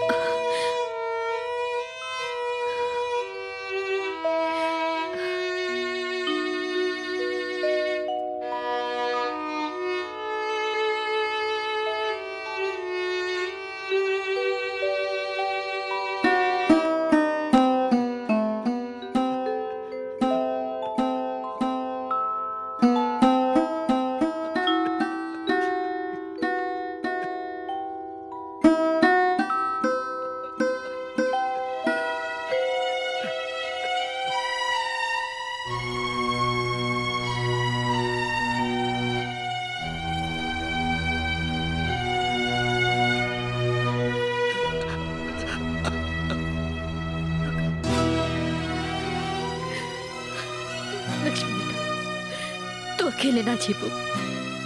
हम तुम्हारे साथ चलब। हाँ हाँ, तू जा। ई घर में तार कोनो काम नहीं खे। जा।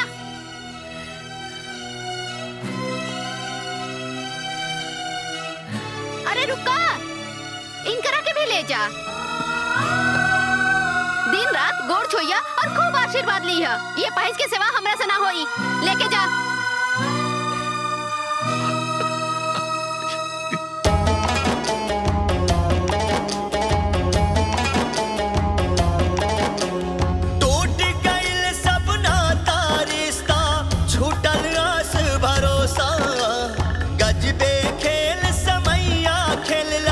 अपना यकीन होता जे आपन होखे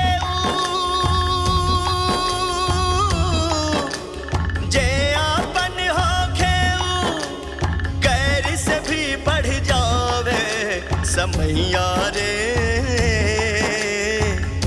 गजबे रंग दिखावे। अब आज से ये पूरा जमीन जायदाद हमार भई और ये घर के मालकिन सिर्फ हम बानी।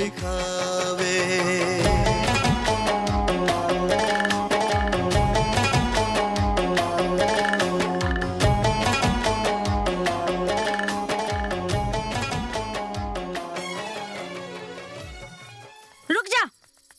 देखा आ गई कुलछनी। लगता अभी मोहल्ला छोड़ के जाए के पड़ी। ठीक कहा तारू दुल्हन। आलोक साची कहेला कि एगो मछली पूरा तालाब के गंदा कई देले और तालाब के साफ रखे खातिर मछली के निकाल के फेंक दिया जाला। तालाब अपन जगह चेंज ना करेला। अरे जाए तो भौजी, एकरा में लाज शर्म होई ना तो खुदे जैसे चल जाई। ठीक कहा तारू, चला चला। तू लोग के 10 बार कह चुकल है कि हमरा से कौनो मदद का उम्मीद मत रखे, फिर भी चली आवली।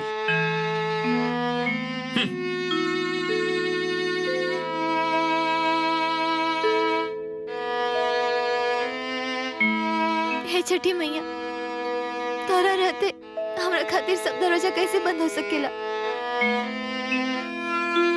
कौनो रास्ता दिखाई।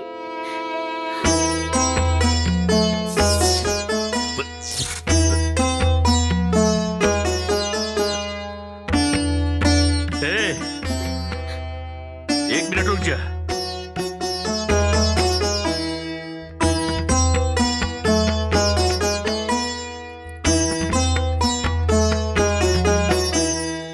हैला चाबी।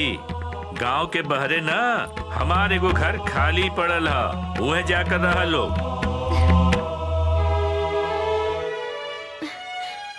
सेठ जी, राउरी उपकार जीवन भर ना भूले।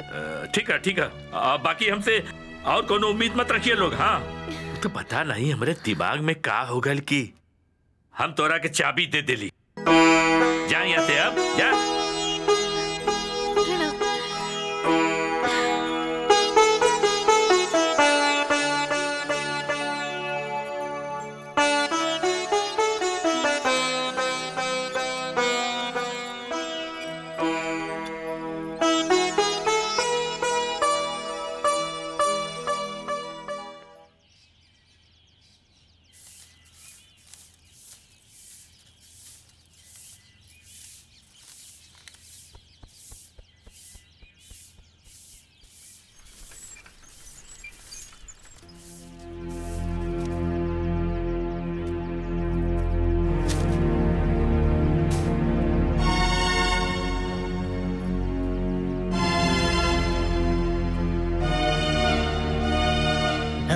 ये तोहार बहू भेजली है।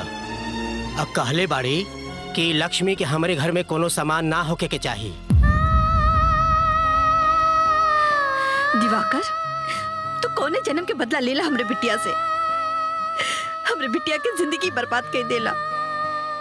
भगवान करे कि तू बर्बाद हो जा। देवाकर जी के कहे दोष देता रो माई, जो अपन ही नसीब खराब बा। चिंता मत करो, छठी मैया सब ठीक कर दी है, हमके पूरा भरोसा बा।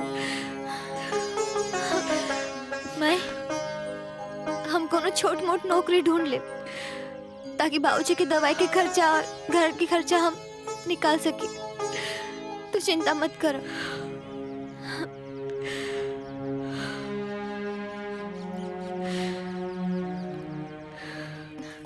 साहेब, हमके नौकरी चाहिए, हमके पैसा की सख्त जरूरत बा। हम कोनो भी काम करे खातिर तैयार बानी, बस हमके नौकरी चाहिए। हमके नौकरी दे दी।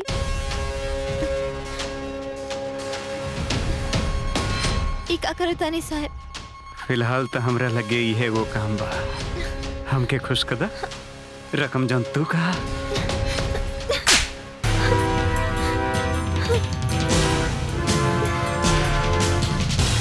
कितना टाइम लगी यार? अरे ये सब काम में थोड़ा बहुत टाइम लगभग करेला। सेठ जी हमके नौकरी चाहिए, पैसा की सख्त जरूरत बा। हम झाड़ू पोछा बर्तन सब कुछ कर ले। तू तो अच्छा करे के लगत हो, पढ़ल लिखल हो। हाई स्कूल पास बानी सेठ जी। अरे वह लड़की है भैया जन कुंवारे पेट से रहे। चला चला बाद में यहाँ बन काम हम नहीं खे। मगर सेठ जी हमके कह दिली एक बार जा, बन काम ना बा। गाड़ी में कुछ तो प्रॉब्लम बा, रह रह के बंद हो जाले। अच्छा, और हवा पानी सब ठीक बा ना? हाँ एकदम हवा पानी सब ठीक बा। चलो ठीक बा, शाम तक बनवा दिया। हाँ बतावा। पैसा की सख्त जरूरत बा, हमके नौकरी चाहिए। हम कुछ भी काम कर ले। ये काम कर ले बू? जी। अच्छा, 1 महीना का काम बा बिल्डिंग में। हाँ। तो 1 महीना कल ही है, तो हर जौन भी पगार हुई हम दे दे। ठीक बा, जा कर जा।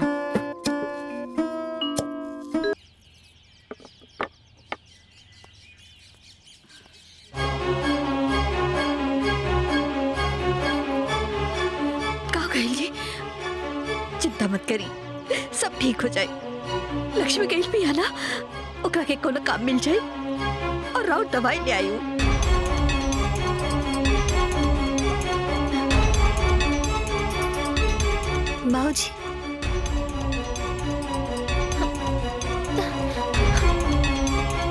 बाबूजी, बाबूजी की दवाई के इंतजाम हो गई माई। एगो बढ़िया नौकरी लाग गई बा। अब घर के खर्चे में कोनो दिक्कत ना है। अब सब ठीक हो जाए। हाँ।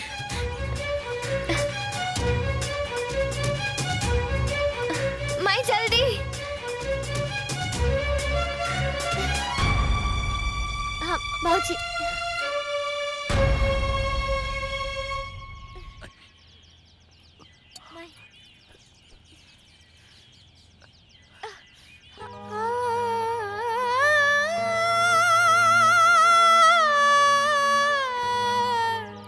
कुछ ना बाबूजी, छोट मोट चोट लग गई बस।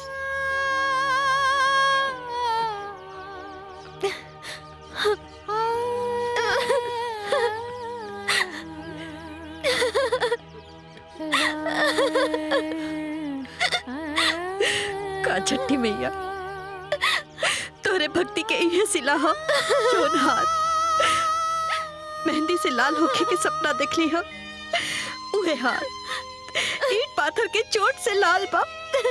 का इहे दिन देखे खातिर तो हर जिंदगी भर भक्ति कैलस। हे छठी मैया, तो सच में बाड़ो की ना कि खाली ईट पाथर की मूर्ति बाड़ो? जो दुनिया तोहरा के देवी के दर्जा दे रहल बा। चुप रह माई, ये का बोल रहल बाड़ो? छठी मैया की शक्ति पे शंका मत करो। तो बस हमने की परीक्षा लेता रही, ये दिन जल्दी बीत जाए। हे छठी मैया, हमरा के माफ कर दा। हमर बिटिया के दुख हमरा से देखल नहीं गई। हमरा के माफ कर दा माई, माफ कर दा।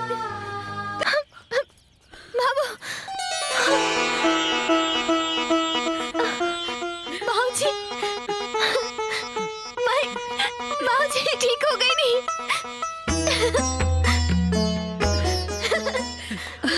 अरे रुआ ठीक हो गई नहीं? हम ठीक हो गए बनी, हम ठीक हो गई नहीं, हम ठीक हो गई नहीं। ये छठी मैया, छठी मैया की जय, छठी मैया की जय हो। छठी मैया। रक्षाबंधन पर बाजारों में खासी रौनक देखने को मिल रही है। राखी और उपहारों की लगातार खरीद हो रही है। 2 से लेकर 2,500 रुपए तक। हाँ, साल में आवे कबार लेके भाई बहन के प्यार, अमर प्रेम के अमर दिन हाँ जाने सब संसार। जहाँ रहे वो आ जाई हाँ हो भैया, राखी के दिन ना भूलई हाँ हो भैया, राखी के दिन ना भूलई हाँ। इस दिन का बेसब्री से इंतजार रहता है भाई और बहन को। बाबू, हम अभी आवतनी।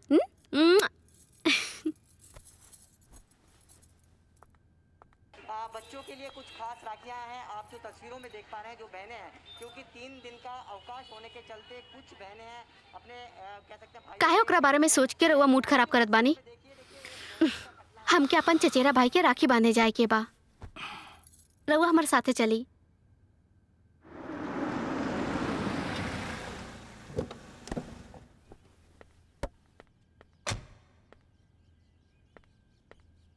लक्ष्मी, लक्ष्मी, जानकी जी कहाँ बनी? अरे अरे, ऐसे कैसे मुंह उठा के घर में घुस रहल बाड़ा? कौनो तमीज बाकी ना? के बाड़ा तू? जी माफ करब, हमारा नाम दिवाकर है और हम लक्ष्मी जी जानकी जी के परिचित हैं। परिचित? लक्ष्मी कहाँ बड़ी? ऊ कलंकनी से हमनी के कोनो रिश्ता नहीं खे। हाँ, जाके देखा के हुआ और के साथे मुंह काला करवावत होई। अरे हम लक्ष्मी जी की बात कर रहल बानी, और वही लक्ष्मी जी जौन भक्ति गीत गावेली। ये नया वाला घर उनकरे है नहीं? उनकरे घर बार वो सही घर में आइल बनी। दुर्भाग्य से वो उल्टा हमरे बहिना, लेकिन ओकरा के हमनी के घर से बाहर ही निकाल देले बनी जा। ये का कह रहा बनी रुआ? तू अपन देवी जैसन बहन के घर से निकाल देला? देवी? अरु कोनो देवी में भी ना है जे बिन बिहाई माई बन सकेले। ओकरा के देवी ना उल्टा कहल जाला, उल्टा। पता न कोनो के पाप अपन कोख से जन्म देले बाड़ी। अरे वो हमार बच्चा है, हमार। लक्ष्मी जोन बच्चा के अपना कोख से जन्म देले बाड़ी ना, वो हमार खून है, हमार पत्नी के। अरे तू लोग का कैला लोग? एक निर्दोष पर इतना बड़ा लांछन! हे भगवान! एक मिनट, मतलब तू का कहल चाहता रहा? हम लक्ष्मी के कोख किराए पे ले रही। किराए पे? और जो बच्चा के जन्म देले बड़ी ना, वो बच्चा उनकर ना, हमार बच्चा है, हमार खून।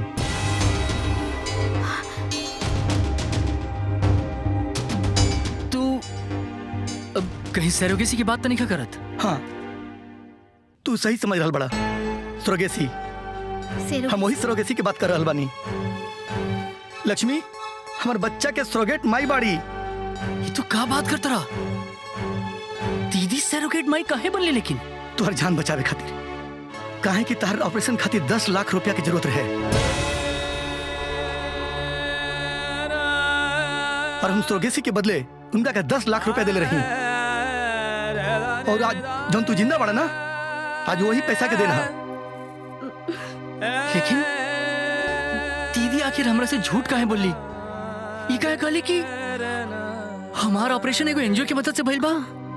शायद वो हमार पत्नी के दिहल वचन तोड़ना पहली। एक बहिन अपन कोख किराए पे चढ़ा के अपन भाई के मान सम्मान के ठेस पहुंचाओ ना चाहते है, यही से वो एनजीओ से झूठ बोल ली।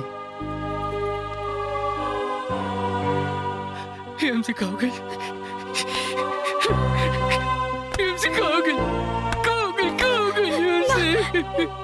हमार बहन हमरा खातिर इतना बड़ी कुर्बानी दे दिलस। अगरा के घर से बाहर निकाल देनी। भगवान हमरा के कभी माफ मत करिए, हमरा के नरक में भी जगह मत दिया भगवान।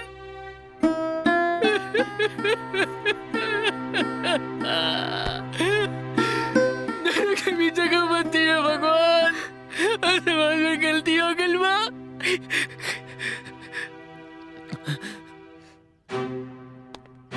तो पहले ये बताओ कि अगर 1.5 साल तक अपना बच्चा के लिए खाती काहे नहीं ले तू? अरे हम कैसे आई थी? हमारा एक्सीडेंट हो गई रे। हम और हमार पत्नी कोमा में रह जा, और आज भी हमार पत्नी कोमा में भी आ। और जब हमरा होश आइल तो हमरा बच्चा के याद आइल, और हम बेतहाशा दौड़ के आई नहीं। ना एकरा पे भरोसा मत करिया, ये हमनी के साथे धोखा कर रहल बड़े। ये हमरा संग धोखा नहीं के करत। तू हमरा संग धोखा के लिए बड़ू कैसे की?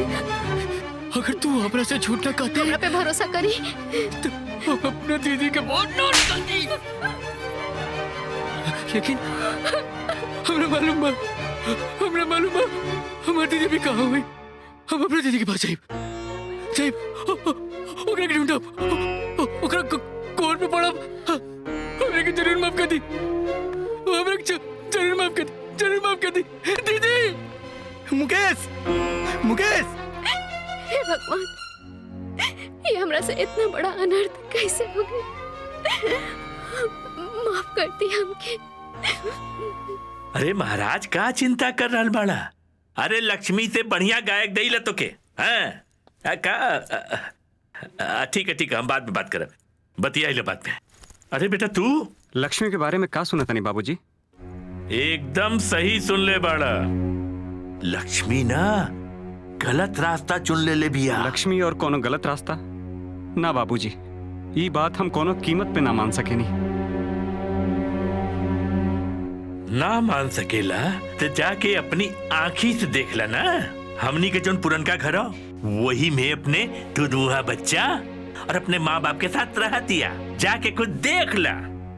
ए सुना सुना, यहाँ रवा, हमरा के एक बात बतावा, तू लक्ष्मी में काहे इतना इंटरेस्ट लेत बाड़ा? यही बदे शहर से आयल बाड़ा का है? अरे बाप रे बाप, हमरा के तो दाल में कुछ काला नजर आवता। कहीं हम ही तो नाजायज बच्चा के नाजायज दादा तो नहीं की? अरे बाप रे बाप, मर गई। अरे बाप,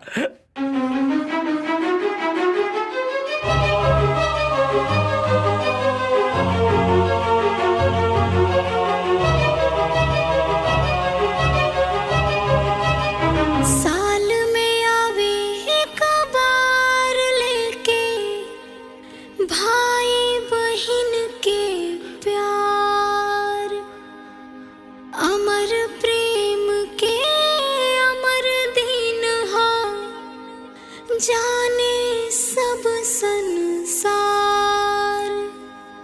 जहाँ रहे आ जइहा हो,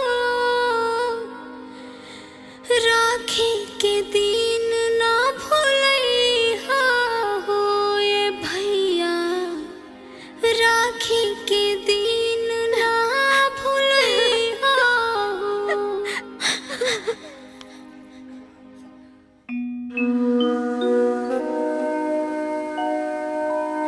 माई, ये राखी के हकदार कलाई तो हमसे बहुत दूर चल गए। अब हम केकरा के बांधे भी राखी?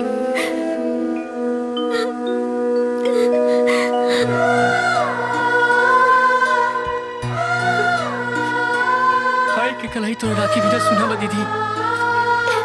बहुत देर राखी।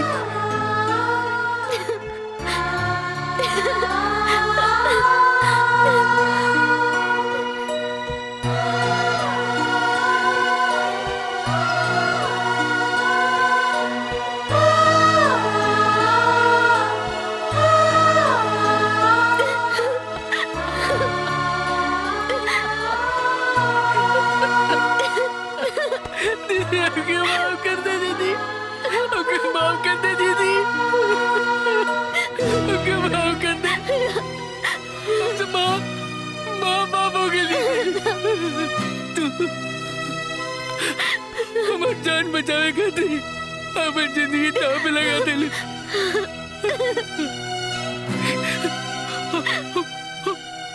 तेरे जिंदगी के नर्क बना देने, दुनिया वाला के भाषा बोल लगनी थी। भाई बहन के रिश्ता के बदनाम कर देनी, भाई बहन के रिश्ता के नाम पे कलंक बनी थी। तुम मार मार मार भाई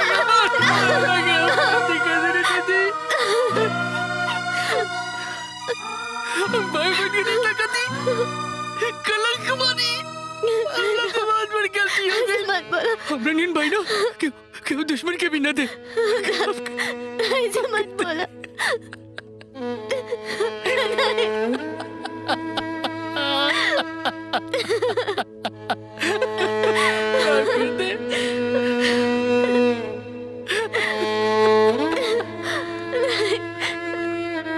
हमके बता, तोरा से ये सब क्या कहला?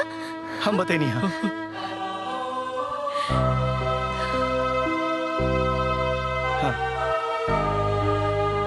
दिवाकर जी आप? हाँ लक्ष्मी, ये बहुत लंबी कहानी बा। हमारे एक्सीडेंट हो गई रहे। हम और हमार वाइफ काफी लंबा टाइम से कोमा में रही गया। जब हमरा होश आइल तब फिर हम अपन बच्चा लेवे खातिर तार नया वाला मकान पर गए रहे। फिर मुकेश से सारी बात हमरा मालूम चलल और इनका साथ हम इजा चले नहीं। हमरा के हमार बच्चा दे दे लक्ष्मी, हम अपन बच्चा लेवे खातिर आइल बनी।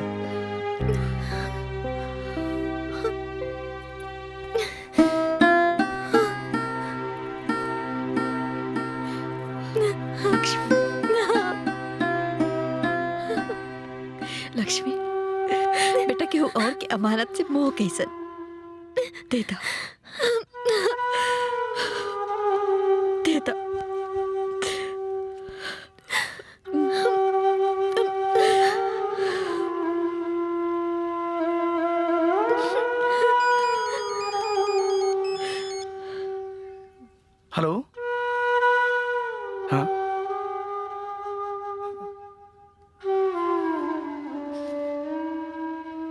हॉस्पिटल से फोन आइल बा। उषा के होश आ गइल बा। डॉक्टर बतैला खा कि वो बहुत कम समय के मेहमान बड़ी। वो अपन बच्चा के एक बार अपन सीने से लगाओ चाहता रही। बच्चा दे दा। लक्ष्मी,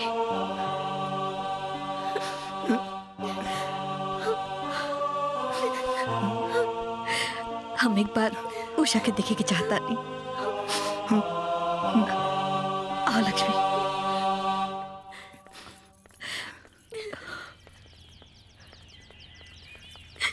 दीदी, हमरा के माफ कर दी। हमरा से बहुत बड़ा गलती हो गई। जौना दीदी के हमके रात दिन आरती उतारे के चाही, हम ओकरा साथे इतना बड़ा पाप कर देले। हमर सुहाग बचावे खातिर रउआ इतना बड़ा त्याग कईनी, और हम हाथ जोड़ा तनी दीदी, माफ कर दी, माफ कर दी, माफ कर दी।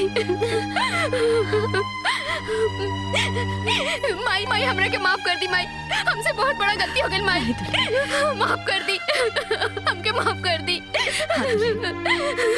बाबूजी, बाबूजी माफ कर दी, माफ कर दी बाबूजी, माफ कर दी बाबूजी। जल्दी चलिए, लेट होता है। हाँ, चलिए चलिए, चलो।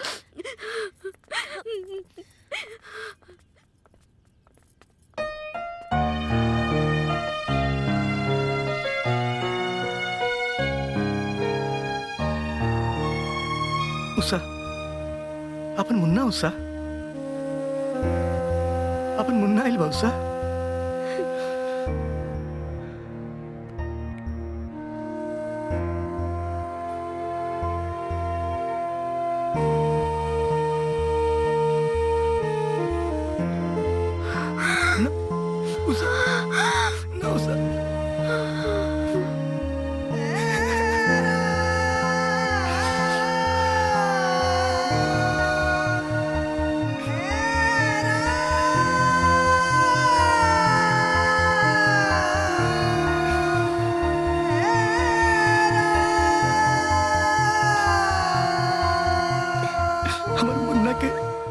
नसीब में ओकर माँ के नाम उषा ना लक्ष्मी बा।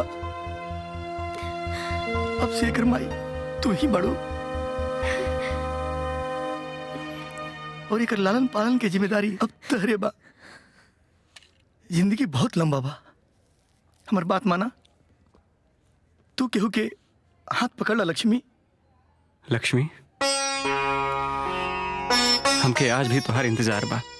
अगर तू हमरा के अपना लायक बुझता तो हम पापा से रिश्ता के बात करी। हाँ हाँ कर दो लक्ष्मी बिटिया। शायद छठी मैया की यह इच्छा होके।